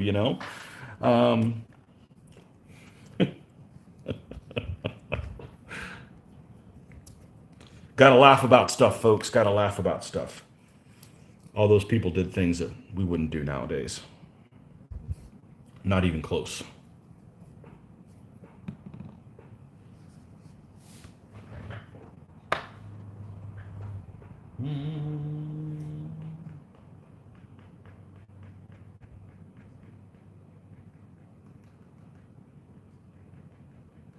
You're Irish American, and I liked it. Yeah, I got nothing against the Irish. Irish, my Irish kick ass for me, but the Burgundians, man, those guys are the freaking bomb right there. Those guys are kicking ass for me big time. Um, so last St. Patrick's Day, I'm famous for never getting to do anything on St. Patrick's Day. I don't avoid it. It just never lands on a day I can do anything, and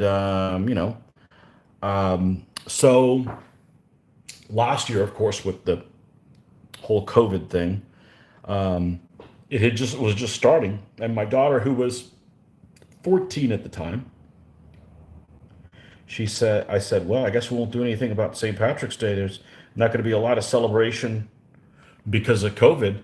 And my daughter turns around and says, like, that's going to stop the Irish. There you go. That's the spirit.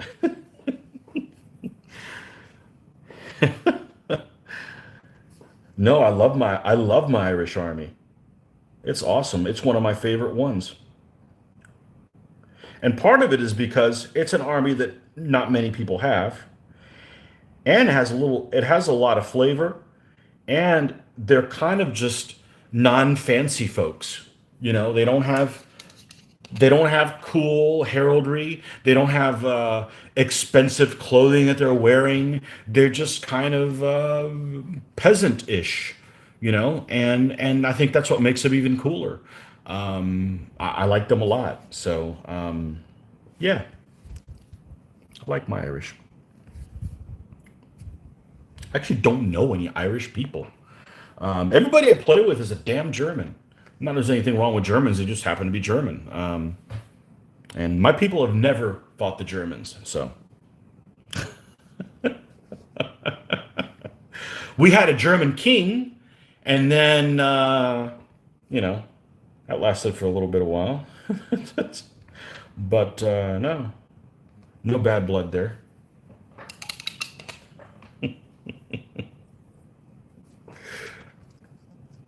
Yeah, I don't know. I don't think I know anybody Irish.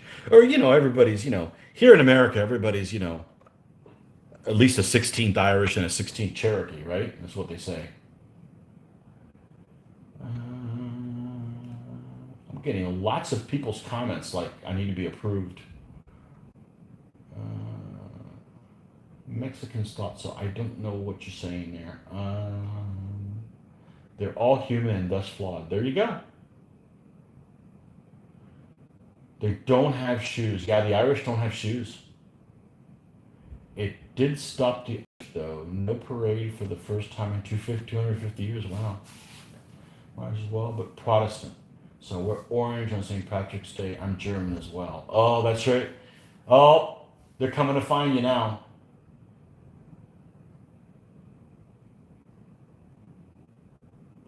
They fought with the Germans several times. You're right. And I'm not going to promote any dictators, okay? And I've said this before, but I think that little short guy named Franco, that joker played his cards right, don't you think? Whew. Man. He came out of that smelling like roses when Not that I'm promoting him. I'm just saying, he got the right. He got somebody to back him, got him in power, and then when it was time to return the favor, he's like, yeah, our country's kind of freaking destroyed, but I'll send a division of guys to help you fight the Russians."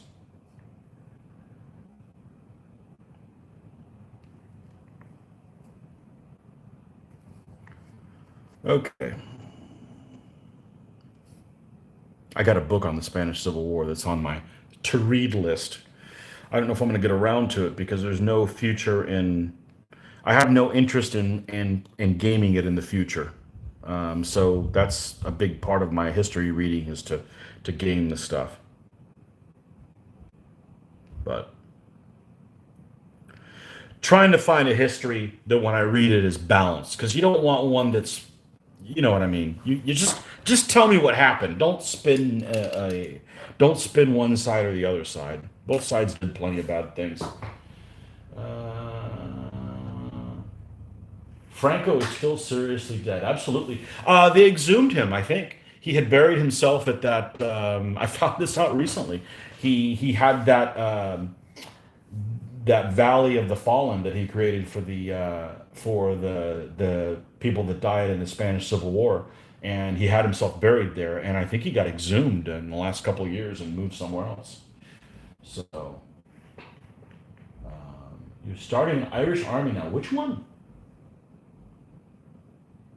I do a lot of 11th century armies and definitely thought of building Norse Irish. I got the troops for them. Do you understand how much solid ox that army has? You may want to reconsider.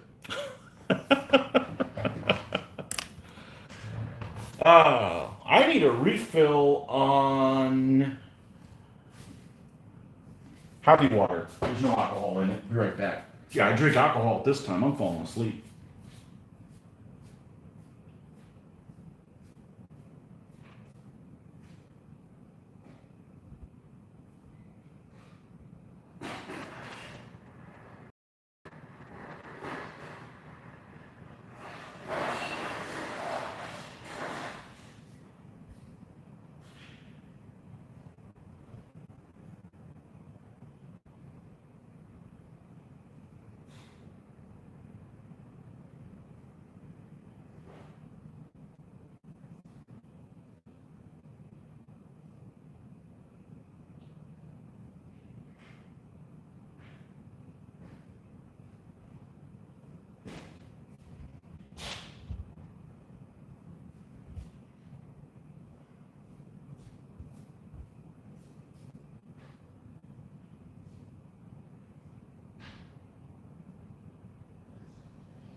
Okay.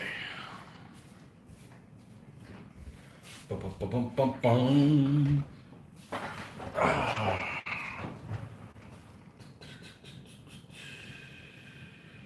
Uh-oh, you retracted a comment. Maybe you misspelled something. I don't blame you.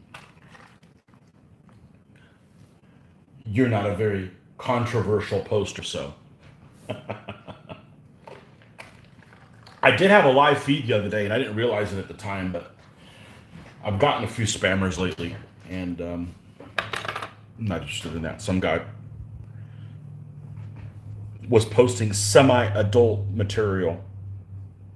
I'm like, we don't need that. We don't need that crap. There's lots of other places you can go to do that if that's what you're interested in. You know. This guy has something on his hands, and it almost looks like those little. Remember those little gloves that like Madonna used to wear in like the 80s? Those little lace things? Of course, these aren't lace. I'll show them to you. I know I'm dating myself. Well, whatever. I don't know if he can come up that. That's what it looks like this guy has. Let's see. They got. I can't imagine them being metal. They got to be some kind of leather. So we're gonna go ahead and add some leather for that. And I'll tell you what, I'm really liking this having the computer over here off to the side, and you know, I can read the feeds over there. That's a lot better than me tapping on this damn screen. So I don't have a very good resolution on it because it's running through my internet at home. The computer is. That's really really bad. So Scots Irish, man, I've kicked some serious butt with those guys. Yeah, that's a cool army. That's a cool army. Yeah. So you know the thing about the Irish, supposedly, terrible things were done to the Spanish Civil War. Absolutely, terrible things are done in all wars. Um, Modern wars is just more prevalent because there's more documentation of it, pictures, etc. Um, the about the Irish. So I start looking into when I'm painting my medieval Irish, and the color for the Irish historically is not green. It's actually yellow, and it's because of their during the Scots Irish time period before they were Christian.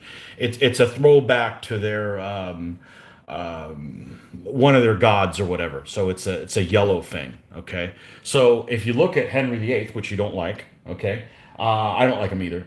I tried watching the Tudors. And it's like that guy was just cast totally wrong. But anyhow, it didn't look like him or anything. But yeah, I don't like Henry VIII. But but I don't like Francis either. So there you go. Um, Henry VIII. So when he invaded Ireland, he did this decree, I believe. If I get these details wrong, I apologize, but I've read them only one time. But he decreed that they couldn't wear yellow. And I'm wondering if that whole thing where yellow is the color of cowardice comes from that. Whether that's ingrained in us is because, like, oh, well, he didn't like the Irish, and the Irish, wore yellow, so we're going to ban yellow. And oh, yeah, by the way, you're a yellow bellied coward, or that kind of stuff, which, if they cause that much trouble for you, are they really cowardly? I mean, you never took them over, so, um, but yeah, Franco was a master at diplomacy. He did keep Spain from going communist. Spain's the worst because World War II. What should I try to do in my office because my computer has two large screens? So you're easy to see and the comments are large enough. And I added Irish from Curacao to my DBA Viking army and learned about the yellow thing. Okay. How to. Yeah, it was, and it worked. It was, I feel like I really needed to restrict my palette the way I painted my medieval Irish. I enjoyed that restriction because I had to paint these guys with very limited palette, but also make them interesting. And I absolutely love them. I mean, they're one of my favorite armies.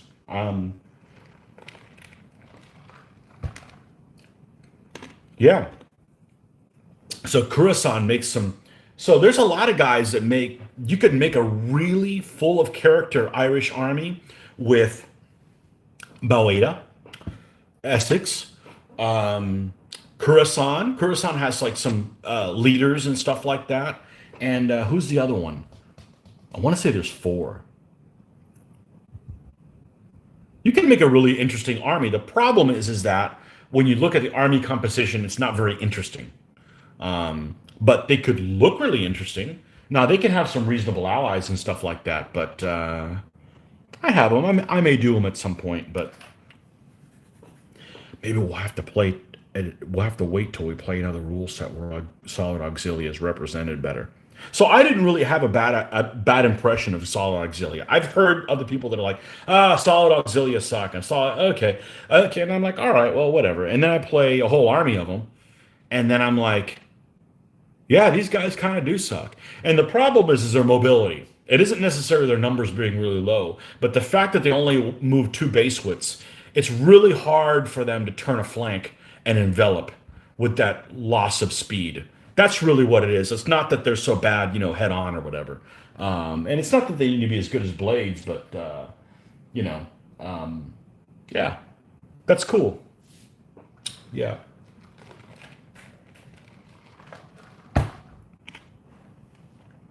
Kura-san, I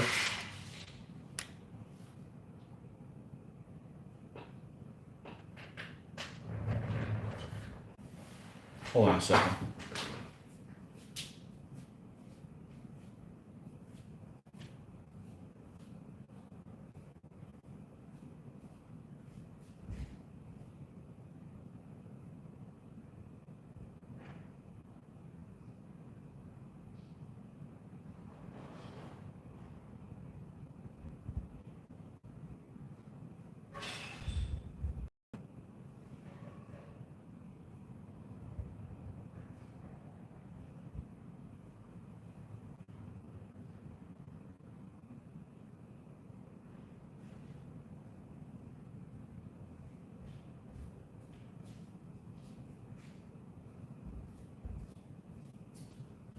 Okay, just heard a crashing type sound, and it's my old nemesis, the ice machine on my refrigerator. So I could probably be rich if I designed an ice machine, an ice maker that had a bigger opening so that when you get your ice out of the, because I'm an ice whore, okay? I ice, and everything I drink. But they get stuck in there because the ice cubes are too big and the mouth is too small. So you think you get them all out, and then after a little while they melt and then they pop out onto the floor. And that was the crash sound that it was. So it was just like two ice cubes, but it was like, what's that sound over there? There's nobody else in the house. Don't make me go get my little friend.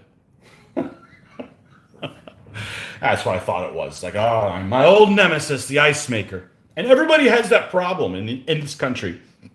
Maybe in Japan the ice makers work, or maybe in other countries they just don't really use them that much. But I love freaking ice.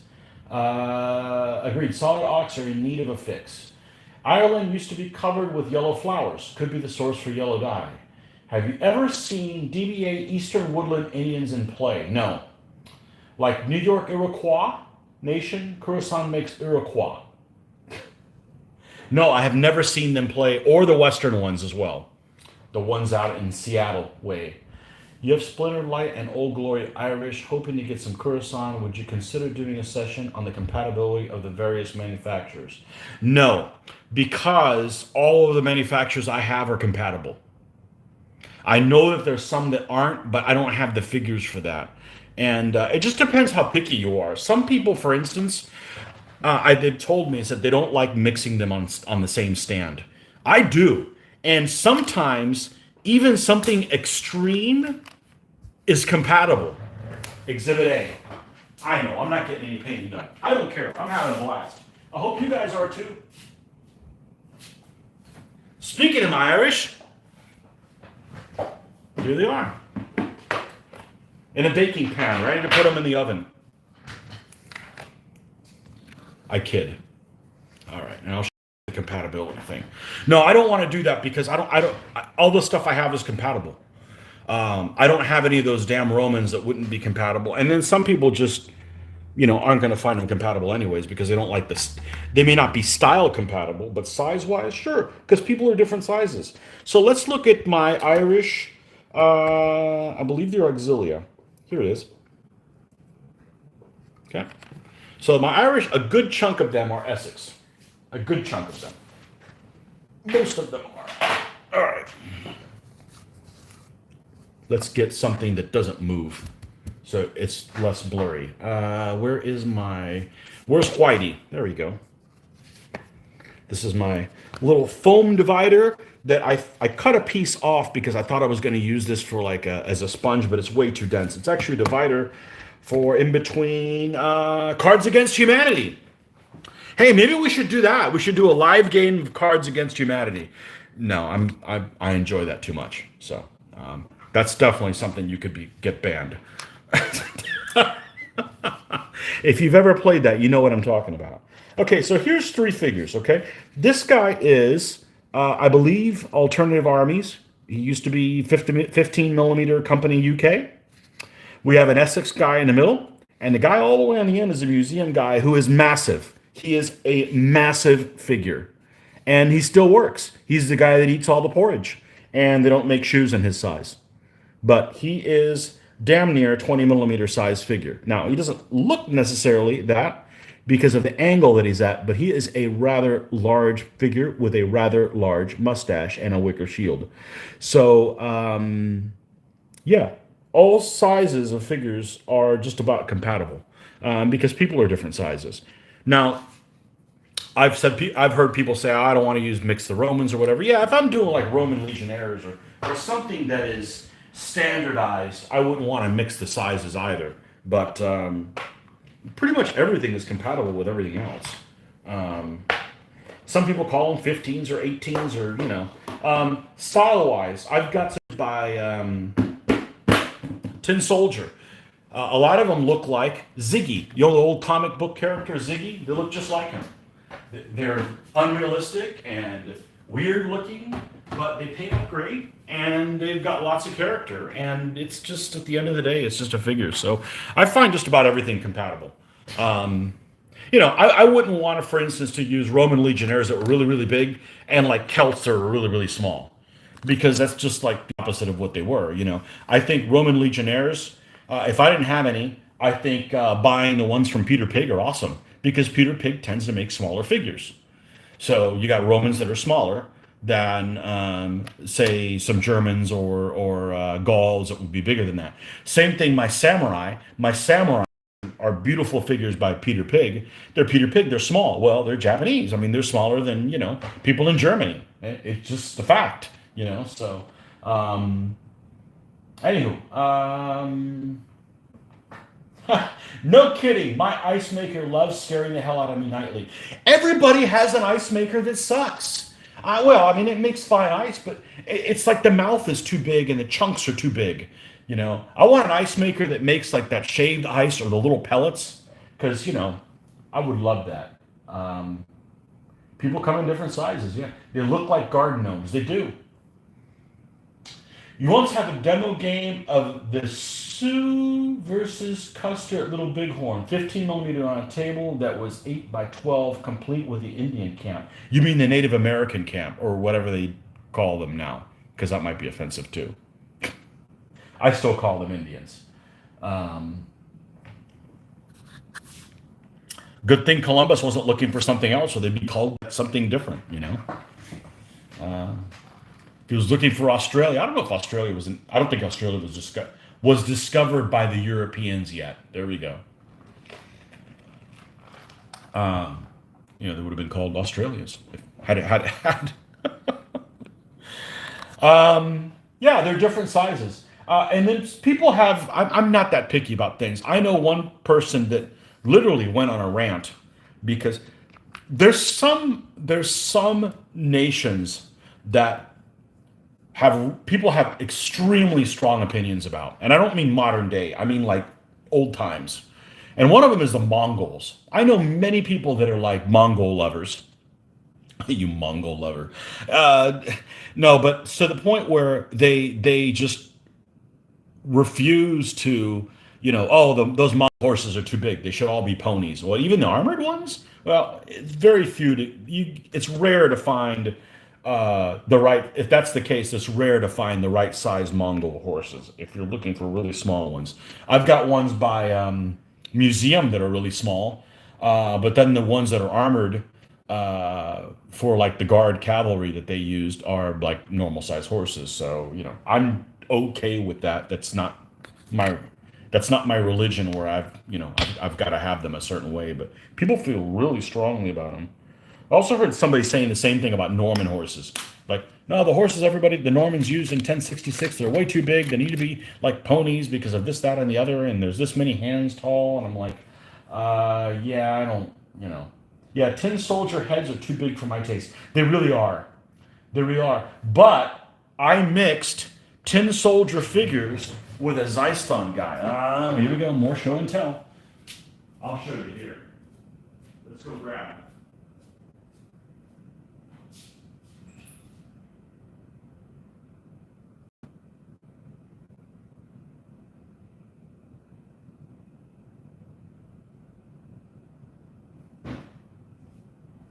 Looks like I didn't put them away yet. Let's see if I can find them. He's in my Ptolemaic army. Because tin soldier figures are just fine for me, but they don't have a general, or they have one general, and it's an Alexander-ish type figure. Well, I don't want to use him for a Ptolemaic general, just because. And let's see, I think these guys are still in for transport. Let's make sure these don't slide down. Yeah, I've got so many of these damn baking trays full of figures, and I haven't put them away in the. I haven't put them away yet. Here is my Ptolemaics, and show you what the leader is. These guys are all tin soldier, and yes, they're goofy looking, but I think they painted up great. Let's put them on somewhere you can see them.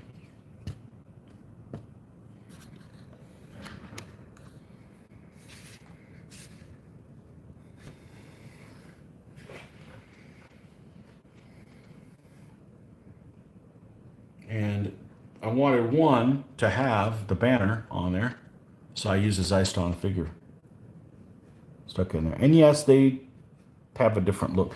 Boy, they look terrible on the phone. They're very washed out with this light. But yeah, here's the guys that look like Ziggy.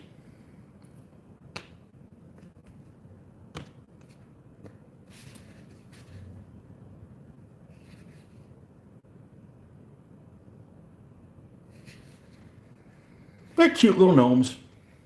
Whatever. I don't have a problem with them. I think they painted up pretty good. Their horses are nice. The horses have a nice shape. They're not deformed looking.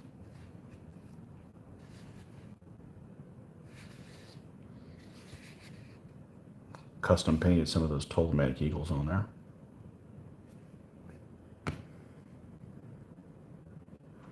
Here's the general stand. Got two cavalrymen flanked by a Zeiston commander.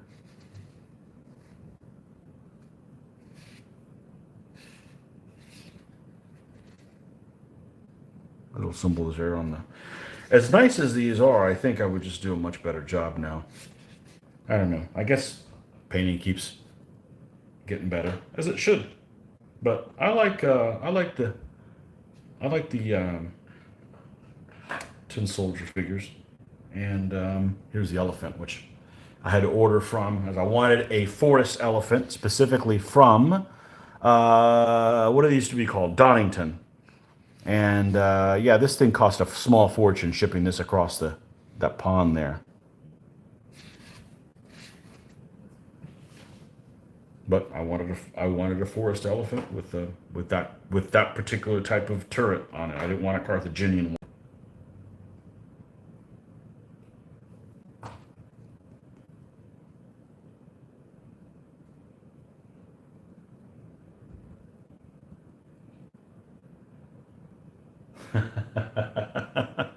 They're complaining, but I'm not painting. Yeah, well, I'm having a good time. I'm staying awake. Otherwise, I probably would have gone to bed, honestly. You hate seeing a great paint job on poor figures. I don't think these are poor figures. I don't. I hate seeing the same figures over and over again, okay? I love the look. One of my favorite figures are some that I never have. I don't have any. They are called Legio Heroica. They're gorgeous figures. I don't have any. But you guys don't need me to paint Legio Heroica figures, because Legio Heroica figures, whoever painted them online in their website, did an awesome job. So I'd much rather paint figures that kind of honestly look kind of like ass. And you can make them look pretty darn decent. And I get a bigger kick out of that. Yeah. Who are these? Look Greek. Yeah, they are. There's a Greek successor. Yep. But, oh, I'm not painting. Well, you Germans are complaining about stuff. Let's see here. One guy tonight. It's almost 10. I'm not tired, so that's the big plus. I'm still going to wake up at dark 30 in the morning. My alarm is perpetually set for 5 a.m. It takes me about an hour to get everything straightened out. By the time I eat and and do my turns on my Field of Glory games that I'm playing right now, and all that. It takes about an hour to get all that out of the way, and then paint. So we will be back in the morning, but no, I'm having a great time. I appreciate you guys interacting with me. That is a huge help. Um,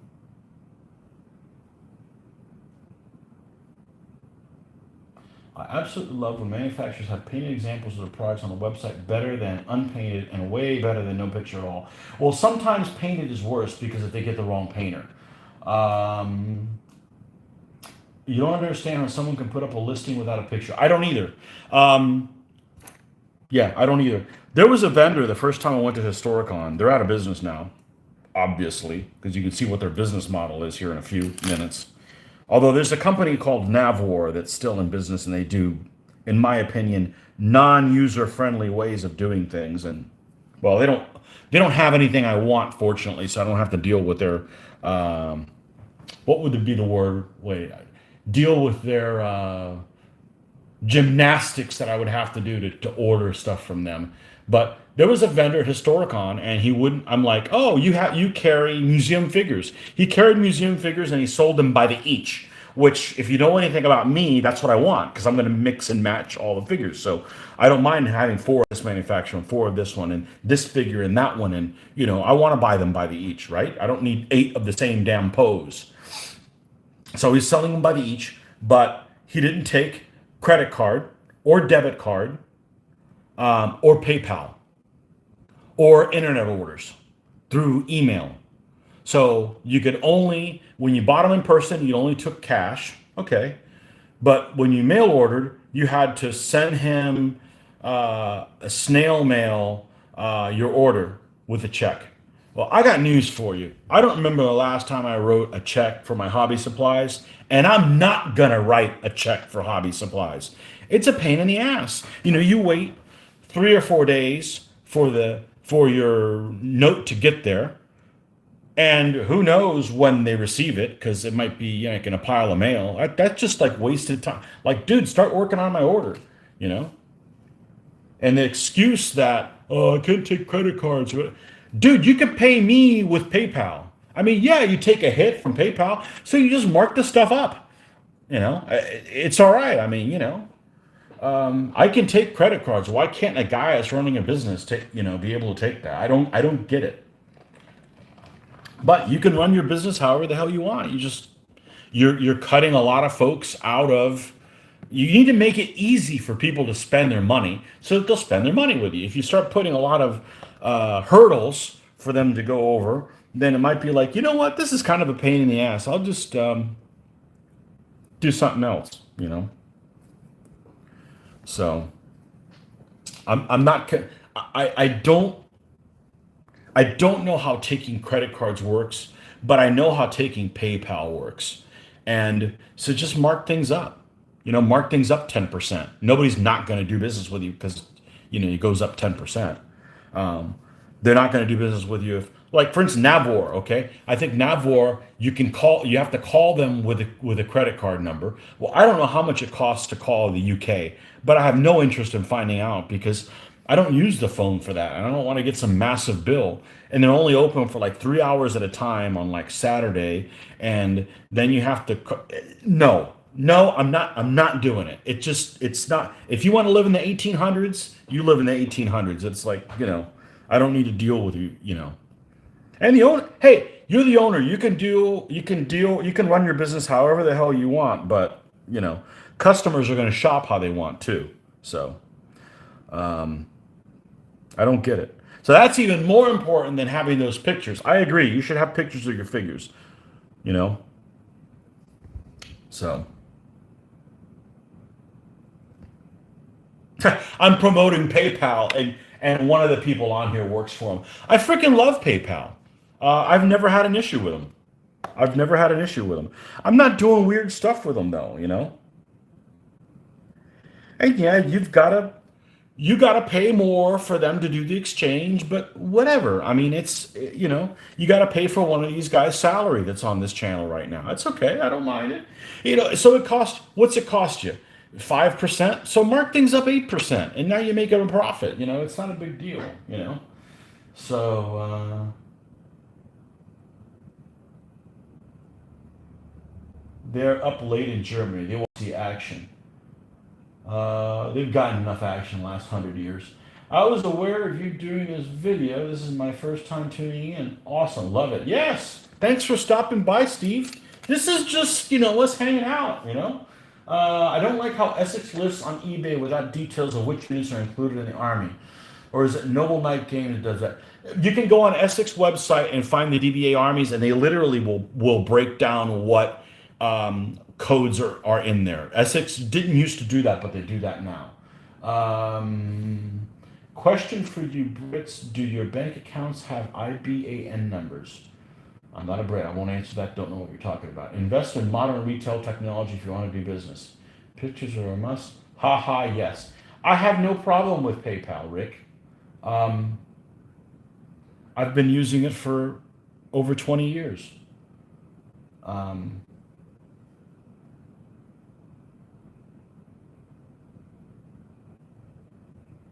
It's it's not an issue. You can PayPal me money. It's simple.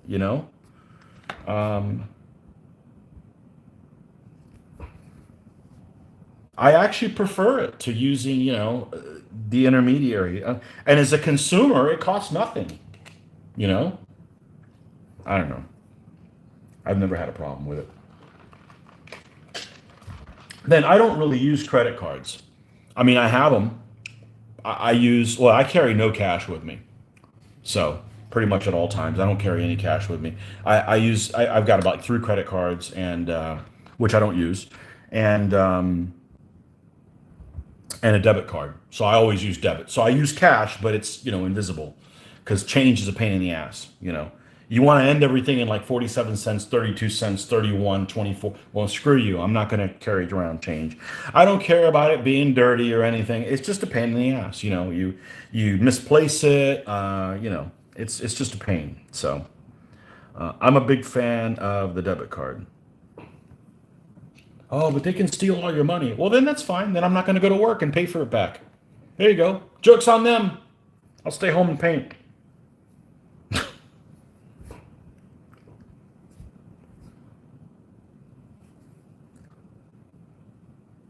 You got to make it easy for people to spend money. If you put too many hurdles, people are going to be like, "Man, this is a pain in the ass." Oh crap! I shouldn't be. I got to buy groceries tomorrow, and then they don't buy your stuff. So buying things is one of the things that the internet is the best for. There's lots of things that the internet has, I think, made life for us like bad, but that's not one of them. That's actually a good thing. Uh, PayPal takes care of all of the hassles. It's worth the cost, and it provides the buyer security. With an IBAN number, I can do an online bank transfer in minutes and has no additional cost. We've had them in Germany for years. I just had to make a payment in France and expected to have to go. Yeah. Traveler's checks. What? There's a local business, okay? There's a local business that is a. Hold on, there's several local businesses that I'm thinking of that fall into this. Yeah, they won't take cash, but they'll take they'll take cash or a personal check, but they won't take a debit card. Like, what kind of a risk a personal check is? I worked at a retail store many years ago, and people write them not necessarily nefariously. It just happens. And then you got to deal with all the drop. Screw that. A check. The hell is that? I haven't written it. I ain't writing checks. I had to write one like 3 years ago, and I was like all thumbs trying to figure out like how to write it because it'd been so darn long. I knew where to sign it, and I knew how to, but I'm like, okay, do I spell out what it is and then put and XX over 00 and do the line? It was just really weird. It was like I was trying to remember how to, do something I've never done before. Um, I don't know. It's just really weird. I'm very anti-check. So, um, all right. Let's see. This guy's got some accoutrements and so leggings. So this guy's got leggings. So he's from Germany. So, John Peter, what color leggings you folks wear over there in Deutschland? Hmm? Well, I'm going to make one color leg different than another one just because I can. And I'm going to make one of them yellow because that ties into the imperial color. And I'm going to make the other one, no, I'm not going to make it green. I see enough yellow green with frickin' whatever Mitch wears all the time. We're going to make another one, say red. Okay, so we're going to do a red leg, a red-legged dude and a yellow-legged dude. And well, it's the same dude, but that's what we're going to go with. Um, I see enough yellow and green with Mitch's stuff. Do you like Slovaks? I don't have a problem with Slovaks. I don't know any.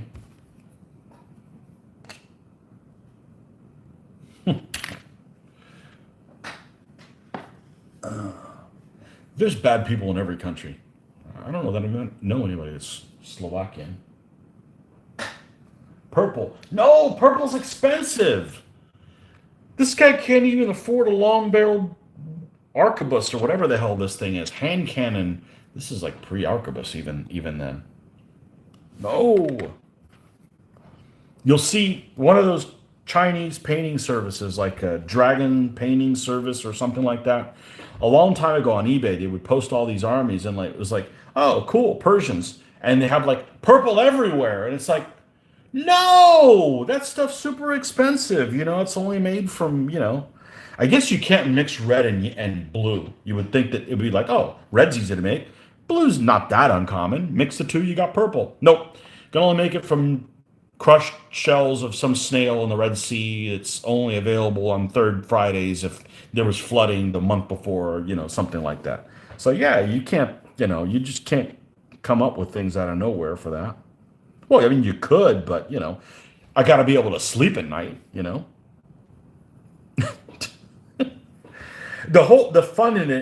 fun in coming up with some of this painting and doing historical painting is limiting yourself by some kind of parameter into uh, maybe what's plausible.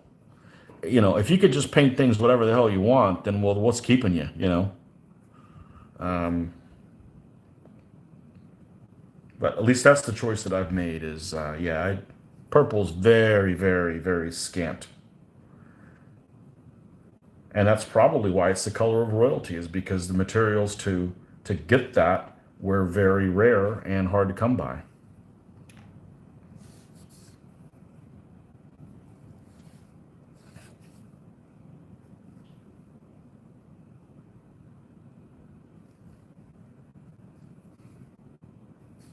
But when you're the main guy in charge and you want that purple cloak and it cost half your freaking empire, well, you just raise taxes on the people in your population.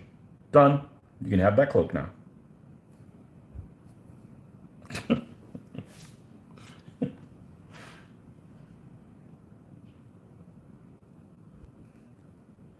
Why did that comment get blocked?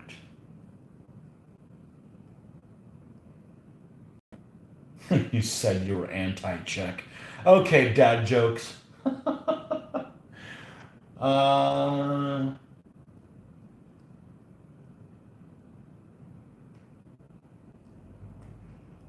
I don't know about this area, but the guys from, oh man, here we go. I would always call that Karlsruhe. It may be wrong, the way I pronounced it. Probably Karlsruhe or Karlsruhe are called the yellow legs because of their gaiters. But that was in Napoleonic times. Isn't black the German color? Historicity, I don't know. Historical research is part of the hobby. Playing the game is just the part of the whole. I like doing the research. It's fun. It's Lefun. Karlsruhe. That was the name of that cruiser that, well, two of them. That was the name of that cruiser that blew up in, well, it's suspicious. Well, it was one of the raiders out in the Caribbean that supposedly exploded from some strange magazine fire or oil burning a thing in the First World War. So that's still to this day, I think, a mystery. And the second one, I think it was bombed by skuas in the Norway invasion. Yeah, they lost the Karlsruhe and the Königsberg in the invasion of Norway. So that was one thing we were doing naval. It's like, oh, they make a miniature of the Koln. Okay, that's cool. So the other two ships in the class, you can only use them until like April 1940, and then it doesn't do you any good to have them, because they don't make it any farther than that. Hey, stuff you learn wargaming, right?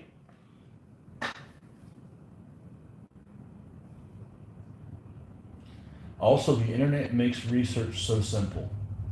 So, I don't find a lot of misinformation on the internet, I would say. But I did come across something recently in the last 6 months that had conflicting information, but it was people that had their own personal sites. Because, I'm not researching current events, I'm researching things that are, done and dusted. So there's not a big there's not a lot of new information coming out usually. And, it's usually not stuff that has an agenda. Somebody has an agenda that want to twist, what's really going on. So I'm not really any controversial stuff that I end up looking up, but I did come across something that was conflicting information on a World War II subject. So it can still happen.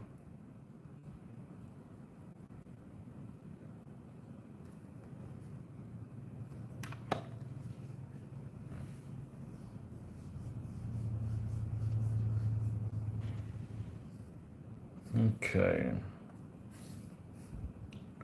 Yeah, I could be getting more done if I wasn't online hanging out with you guys, but then more than likely I would have stopped painting by now. Instead of 2 hours and 17 minutes on a feed at the end of a work week, which is, like unheard of. So, much appreciated.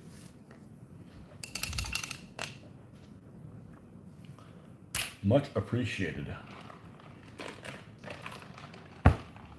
Okay, the other one's red. So we went yellow, but it's not super doing. It doesn't look like much. It never comes out well on this thing. You gotta like take an actual picture for it to look right.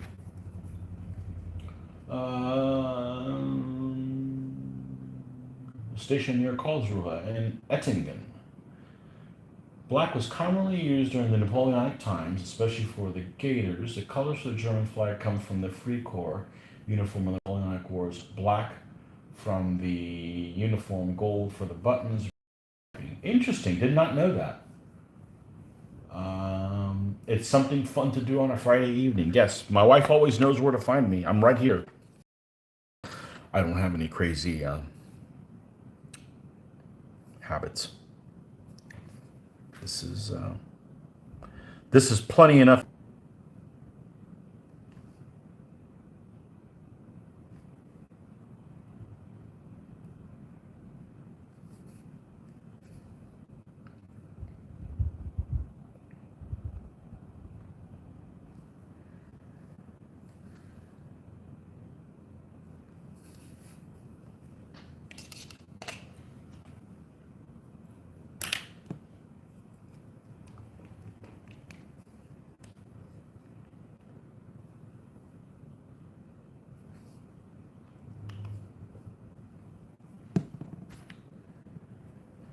Okay.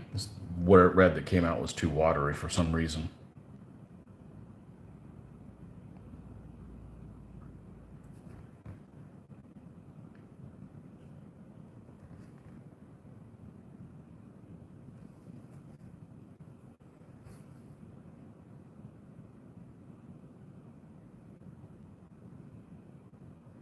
And like I mentioned earlier, the fact that there's this COVID thing going on is not the reason why I even did this channel. It was just kind of fun to do. And it just kind of, the two things just kind of coincided with each other. So I guess it's a good thing that you guys are getting some kind of entertainment value out of it for those of you guys that aren't in the United States or in some places in the United States, like not like here, because there's really not many restrictions here.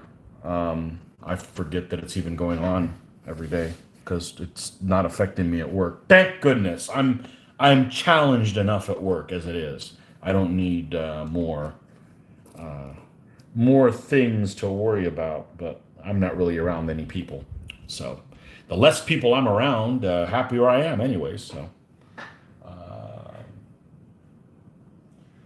our wives are lucky we are war gamers. And I'll say it again.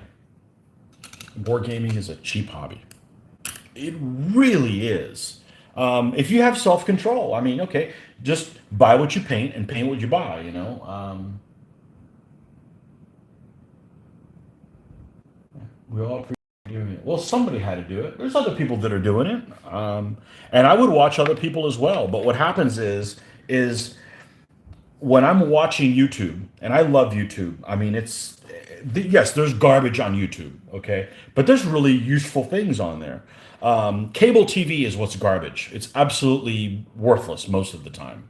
But YouTube, there's a lot of free things on there that are really good, and one of the things that I would watch it while I was doing my hobby, and there's several people that I would watch that aren't necessarily, maybe wouldn't be the most exciting, but work really well for having in the background while I'm painting. But what would happen is invariably I would get bored or look at the screen too much because you don't want something so exciting that you have to look at every single thing that's happening. Because otherwise, if you're like gawking like this at the screen, the paint on your brush dries out and you're screwed, you know, and then you're ruining brushes. But I'm a really bad multitasker. Like I couldn't like have a movie. I've got a TV in this room, but I couldn't have, you know, a movie playing while I was painting because I would want to look at the movie, you know. And books on tape work okay, but I don't really use them for while I'm painting. This is the best thing I've found to keep me on task is to paint and conversate with other people about this hobby that, you know, the fact is I don't get to talk about this with anybody. Well, I mean, I get to talk about it with Mitch, but Mitch doesn't paint. So if we're talking paint stuff, he's, you know, he might as well be, you know, somebody that I work with because he doesn't do any paint related things at all. So yeah, paint talk and stuff like that, man, I dig that up. I can't talk about that with anybody else. You know, that's what you guys are for. So even if it is a monologue at times or most of the time.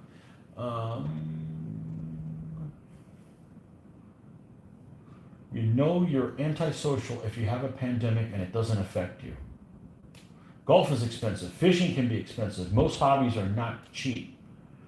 When we did shooting's expensive. Well, now it's ridiculous, but which is why we don't do that. But yeah, boats, fishing, all that stuff. Sure. Learn how to multitask during Navy days. Yeah, I got to multitask and I don't like it. It's unsatisfying. Um, you know you're antisocial. I was talking about the ammo. The ammo is expensive. It's ridiculous. You guys need to stop buying some so I can take my daughter to the range. I got enough. I just hadn't haven't felt the need to do that. You know you're antisocial if you have a pandemic and it doesn't affect you. The problem is I don't have a lot in common with most people.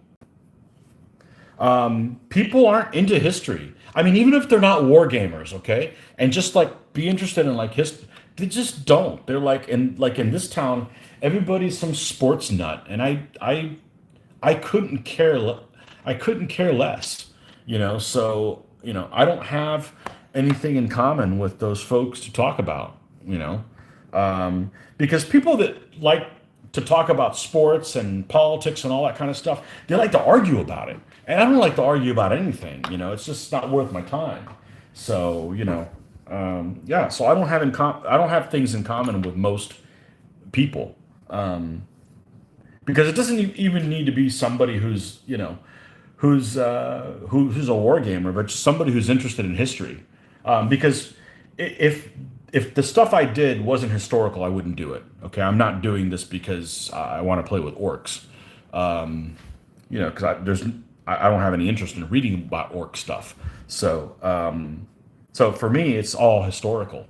So there's got to be that history tie-in. So I'll take somebody who's just interested in history. Oh well, where people aren't really interested in that, or maybe they're into like American Civil War, and I'm like, oh please, put a bullet in my head.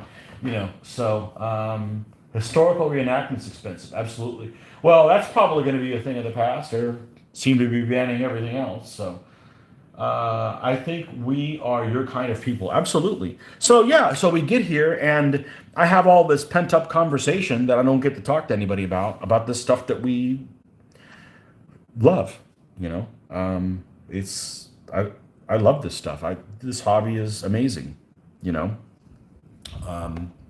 and I'm pretty fortunate that the people that I didn't have anybody to play with in town for many years. Not regularly since 2010. 2010 on, I'm good. Last 10 years have been good to me gaming wise. But in the past, I won't put up with people that have a bad attitude doing the thing that I enjoy doing the most. I just won't. I won't play games with cheaters or whiners or that kind of stuff. So yeah, I know some of you guys have people, and I know one person in particular that games with us that says that they had somebody in a group that they were with that here comes, we're just going to call this person Frank. I actually don't know who their name is that this person knows, but they ruin the experience for everybody else when they show up. I would just ban the hell. That person's not allowed to come here no more. You're not allowed to ruin my wargaming experience by being an asshole. You can do that at work. That's what they pay you for, right? Not when it's your hobby. So, fortunately, we don't have those people in our group. So,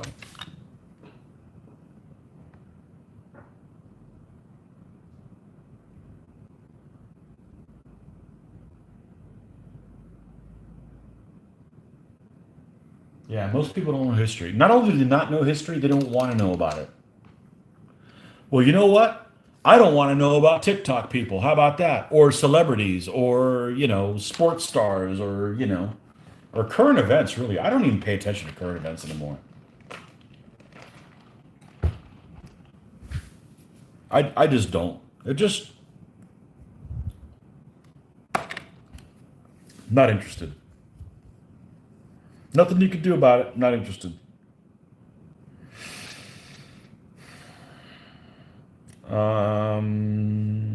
All right, so we put a little bit of shine on this dude. I think this is a crummy figure, but I think he's going to turn out just fine when I'm done with him. Just you wait. I've painted crummy figures before, and they turned out just fine. You just got to give them. You just got to give them some respect. That's all. This guy's got a lot of accoutrements for being a nobody. He's got some kind of little dagger there, okay, and he's got a little bag that maybe where he puts his balls in. He's got a bag for his balls. Yes.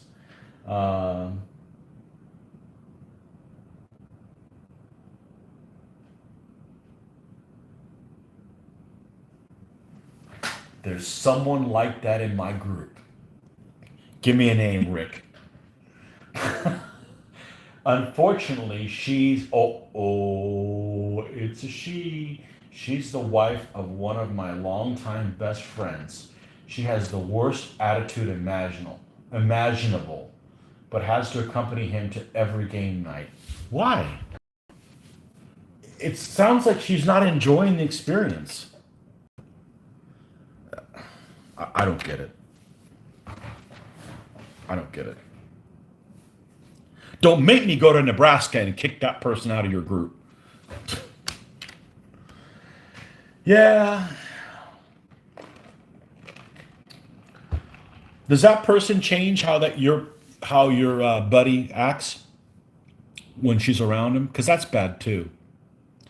Because I'm the same person, whether my wife could be in the same room, and I would just say the same crap I would say whether or not she was here. That's just, I'm blunt. Yeah, I just say, if you always tell the truth, it's easy to keep your lies straight.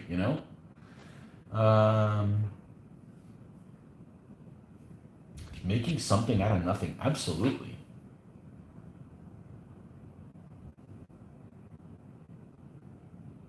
She's the wife of my longtime best friends. Yeah, it sucks, man. Well, maybe they'll get divorced.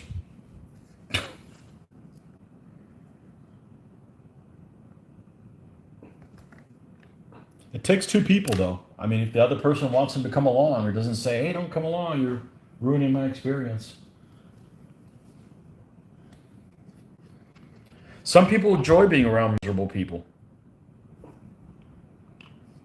And don't get me wrong, I can have a bad attitude about things, but not about this hobby, man. This thing's awesome. Um,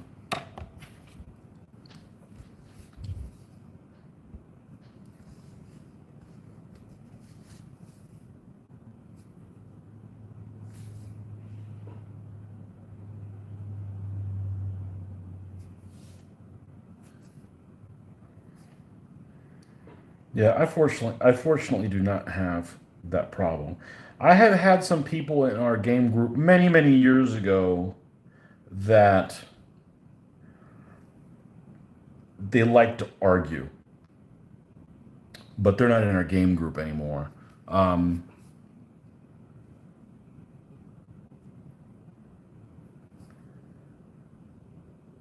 so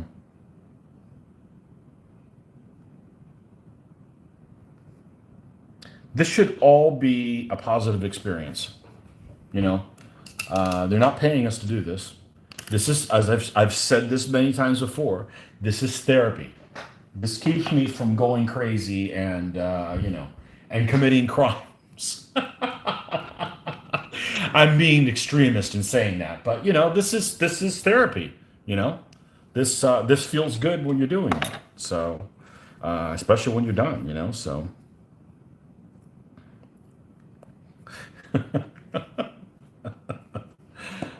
Oh man.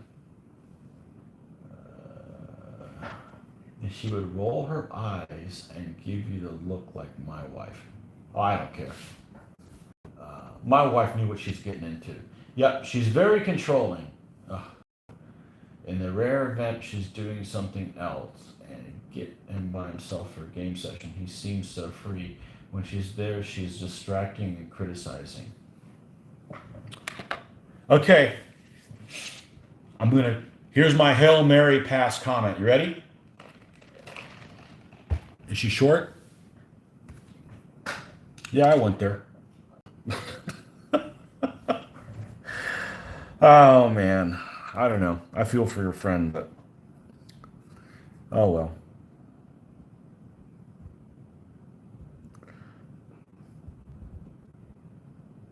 When you marry somebody, you should make each other both better. All right, now we've moved on to marriage advice. Um, yeah,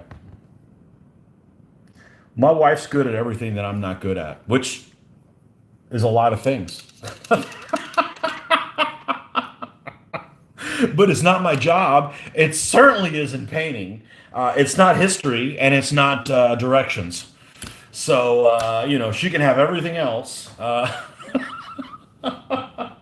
It's a team effort. Laughing my ass off. She is short. Yes. Oh man, I love it. Are we nerds? I hate the N word. I absolutely hate the N word. Um, you're not a nerd if you can turn it off. Let's put it that way. God, I hate the N word. Can you call me the other N word instead? Yeah. Only serious argument my group ever had was whether a 10-sided die means 0 or 10. Well, I think it depends on the game you're playing. In some games, it's actually 0. Um, I would, by default, say it's always a 10. Although it's very strange that it doesn't have the 1 pictured. I don't know whether that was for weight purposes. They didn't want to take out too much weight on the side. But um, yeah, but in percentile, when we play, yeah, when we percentile, it's two tens is two zeros is 100. So yeah, I would default that it's 10, but whatever you guys agree on.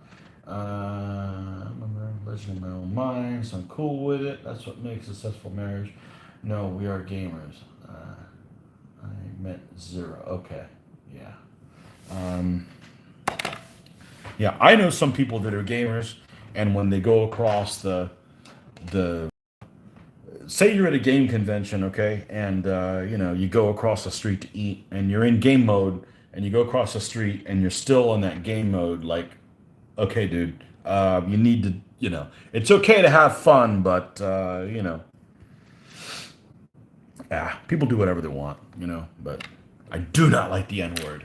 Oh, I grew up in the '80s. So that is a terrible word. So.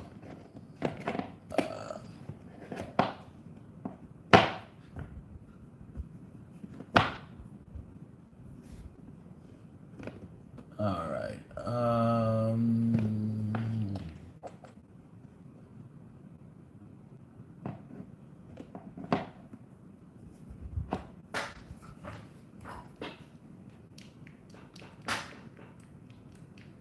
I was gonna say, why not include the eye on the 10-side die? I can't imagine it being much needed for a 0 to 9 die.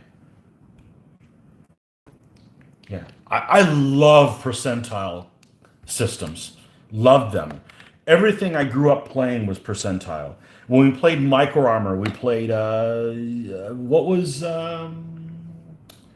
what's his face's game? I know that really narrows it down. Um, Command Decision. Can't think of what his name is now. Um, that was well, that was one 10-sided die, so it was percentile, but tens, tens only. When we played Sea Creek 4, that was all percentile. That's what I got used to playing. When I was designing my own rule set, it's percentile. The other rule set that we play that I should do a review on, once I know what the hell I'm talking about. The Face of Battle is percentile. My preference is percentile. I start playing DVA and I'm like, 1d6? That's stupid. There's not enough probabilities in there. Well, I feel very differently about it now because there's a lot of it's very it's it's deceptively simple, but yeah, I was always a big percentile fan. Always. And you know which one I don't like? I don't like 2d6. I don't like the bell curve at all.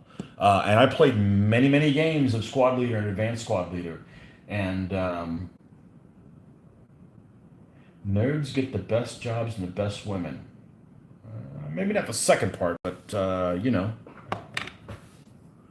we're not afraid of working. It's good to do a good job at your, it's good to work at a place where you're appreciated because it feels good to do your job well. I want to come home and, I've mentioned this before. I said one big motivating factor for me is not necessarily pay where I'm at, but I want to feel like I was on the winning team and we kicked ass today at work. It feels good to do a good job. As it should, you know? It's like, well, I can paint this guy crappily or I can do a good job. How about you do a good job, man? Because it feels good. Some people don't care, I get it. Um,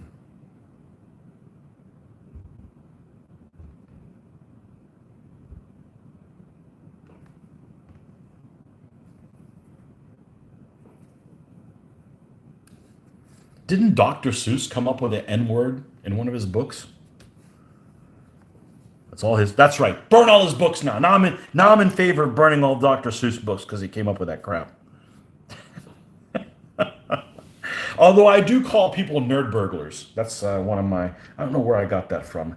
Well, probably from the Hamburglar of McDonald's fame. But yeah, that guy's a nerd burglar.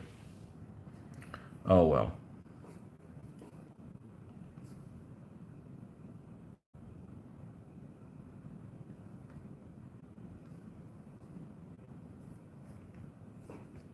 You guys, any of you guys watch Black Mirror that I got back into?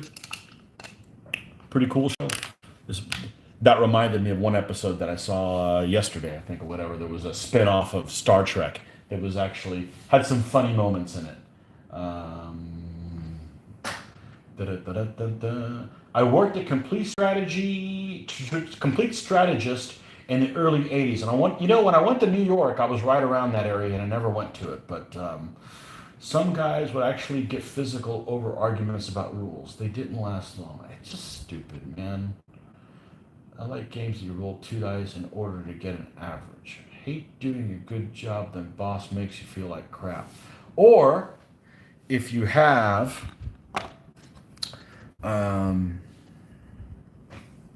you know what I hate? I hate when you do a good job and somebody else doesn't, and they don't have any repercussions. And it's like, I think it's good to have a little bit of fear of you losing your job if you don't do a good job at it. And I don't know if that's gone away from, I don't know. That's just how I was raised. I don't know. I mean, not like, you should be fired the first time you do something wrong, but don't keep making the same damn mistake. I got people where I work that just keep making the same damn mistake and just they don't care if they keep making it. That's frustrating as hell, man. That's like who wants to do it wrong? But or you do something and somebody else takes credit for yours. Fortunately, I don't have that problem. I don't have that issue, but I know that that is something that could happen, you know, or meetings that don't resolve anything. Why even have them? Cause. It's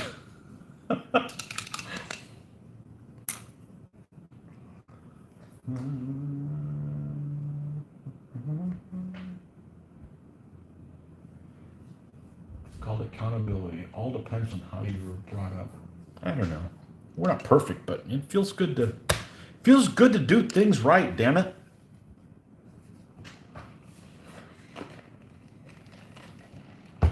All right.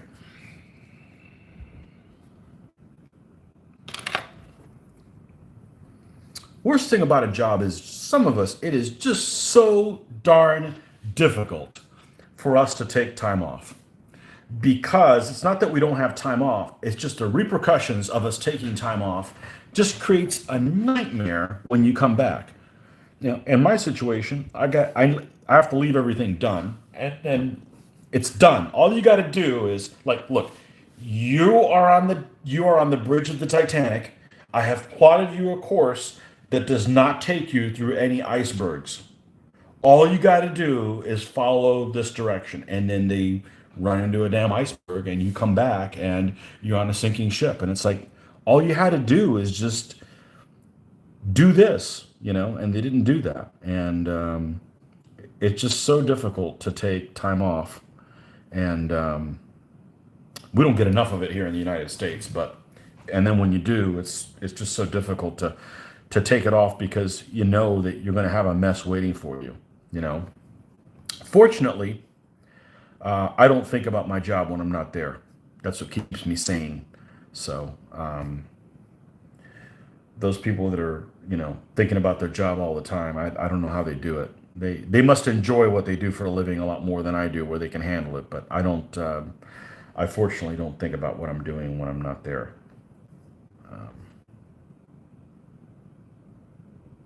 Which is good because sometimes when I'm there, I can't think about anything else. kind of give this guy a little bit more highlighting on his skin.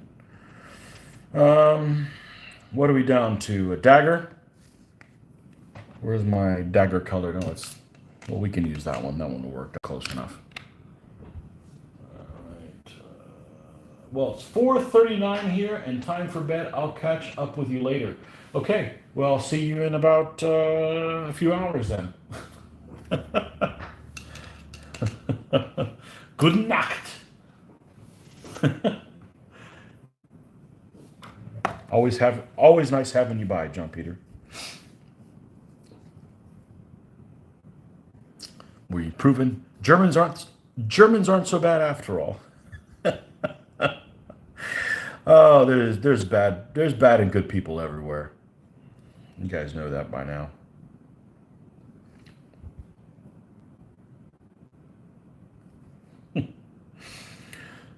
Oh man.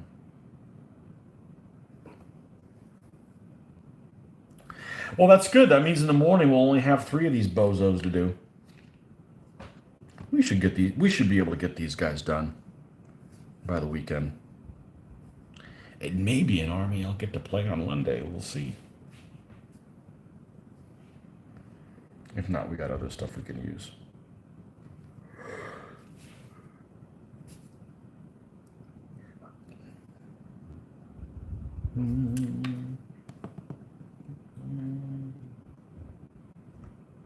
When will my next live session be? Okay, well, I don't know what time zone you're on, but it is 10:45 p.m. here right now.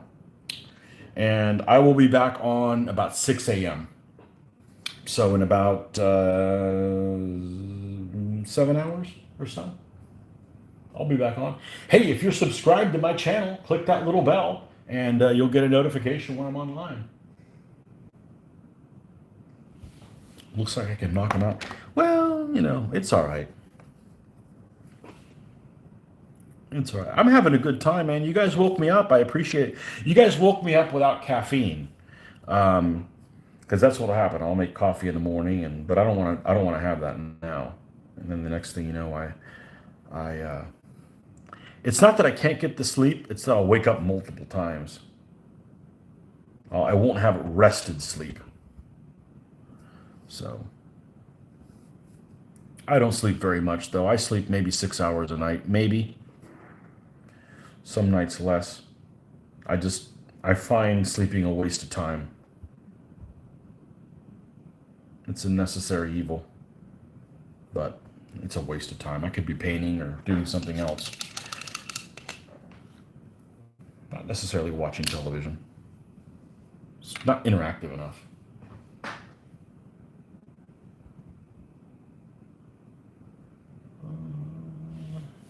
Okay. What do you got left on this clown? We've got, let's get the bronze out. One of my favorite colors.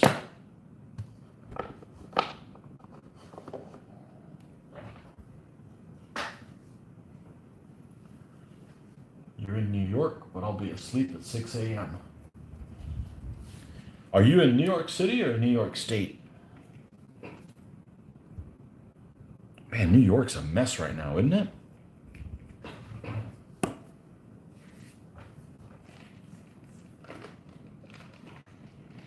Somebody I know posted something about some vaccination station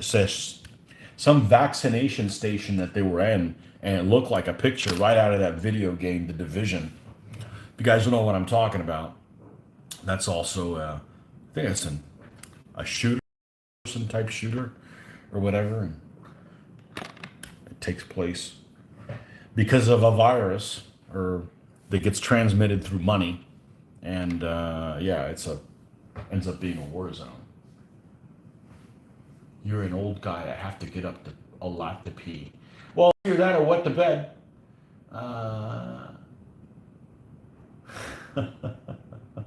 You file the bases off your charioteers. Excellent, perfect. Yeah. It was very time consuming, but you only have to do it once, you know. Some things in this hobby are a pain in the ass, but after you've done them, you don't have to do them again. It's unlike mowing the lawn. You mow it, and then, a week later or 2 weeks later, you got to do it again. You paint these figures, and then you're done with it. Once I'm done building this German army, I don't have to build any more Germans. I can go do something else. So there's a finality to it, unlike other things.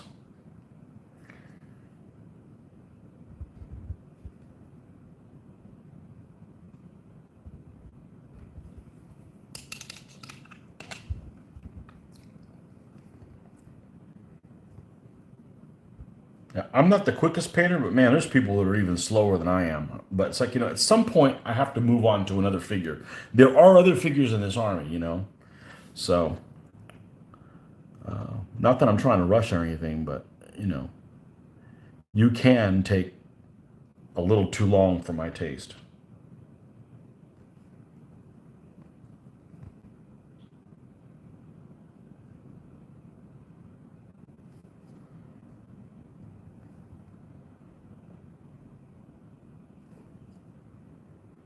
And I still haven't finished that damn JS2 tank that's sitting up here somewhere.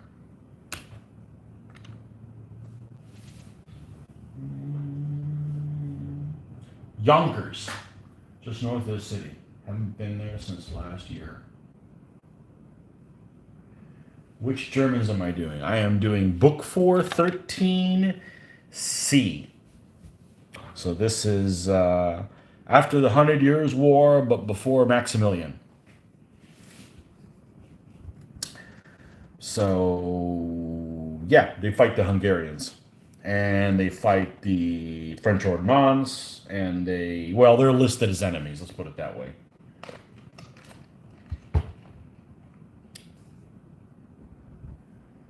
All right, we got boots to put on this guy, and he's done. Let's give him black boots because there's so many brown things on there. And mix it up a little bit. I know it could be different colors, but... Woo!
Okay, well, he's not the most wonderful figure I painted, but I think he will do just fine.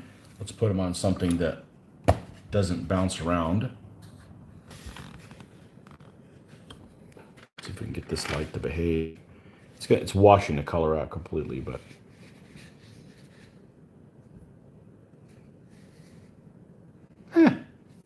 He'll look better when he's sprayed. I don't know what it is, but that's the magic, really. And he's going to be shoved inside of this thing. He's going to be in this side because the other side looks like this. Well, we're going to do the figures, then we'll come back to this because I may put an emblem on there or some eagle symbol or something on there. I haven't decided yet. I'm not going to make it a generic war wagon or where I can use it for anybody. I want it to be specific to these guys. So, how am I basing the 6 knights? I already did. Did you see them? I traveled with them recently, so they should be up here handy. I thought they were. Where is my Germans? There they are. They're like my Hungarians. They like my deep Hungarian 6 nights. Let's see here. I got to be careful because one of these guys, the the lance is about to break off, unfortunately.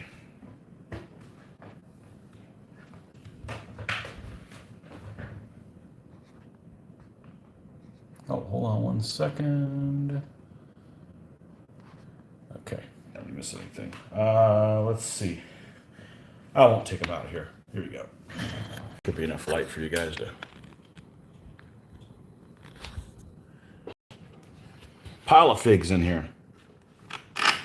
Man, this light really washes them out. Oh well. So they're in a wedge. This is the guy that's about, this lance is about to break off. You could tell.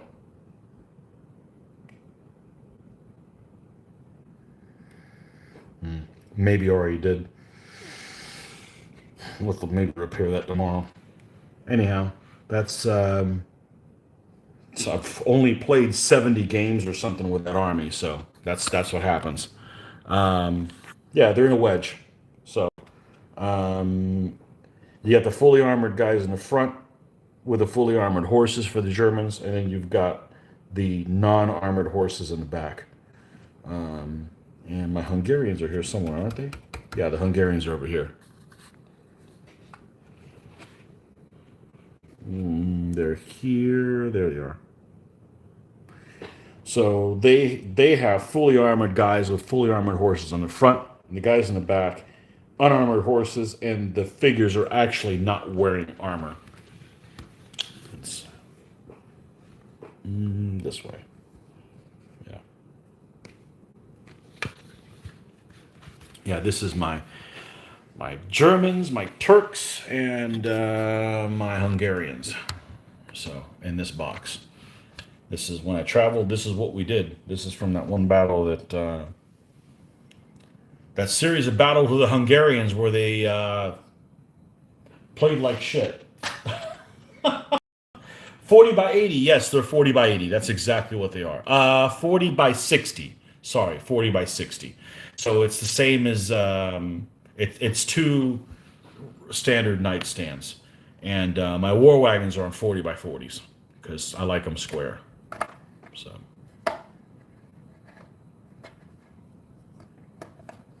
Okay, well, thanks for joining me. We will be, 13B would be my German time period, okay. The 13B list Scott already has, so that's, I do have some figures to morph this army I'm doing now into a later army of that B period. So, but it's a priority for me because Scott already has that army. So, okay, well, there you have it. We will, oh, you like the camp tent? That's the one that the Turks have been beaten so bad. Mitch always likes to say that the Sultans in there being molested by, yeah. This is a Baleda, a little tent, and yeah, I'm pretty happy with how it turned out. I like the 2 little cross swords on there, and yeah, I don't mind doing the camps. I don't like people on the camp because I don't know why. I just, most of the time, this one happens to be in scale with the figures, but many of my camps are out of scale. Like, say this.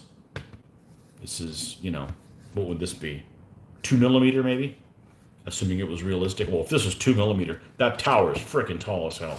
But, you know, it's very well out of scale. So, you know, I'm fine with it not having any figures on it. So, you know, and then if somebody's occupying the camp, you could just do something like this. You know, but they have an intrinsic camp followers is how we play. And, yeah, they're built on there. So anyhow, we will see you guys tomorrow. If you stop by, should be on about 6 a.m. Eastern Standard, and we'll probably go for about 3 hours. And hey, if I get another guy done tomorrow morning, which is very feasible, I'm happy. That's half of them done. We need to get these guys done so we can roll into the Russians and finish up that army. So, okay. Rick, thanks for stopping by. The rest of you, thanks for coming by. Steve, thanks for coming by as well. Kevin, as always. Okay, folks, have a good night. Bye-bye.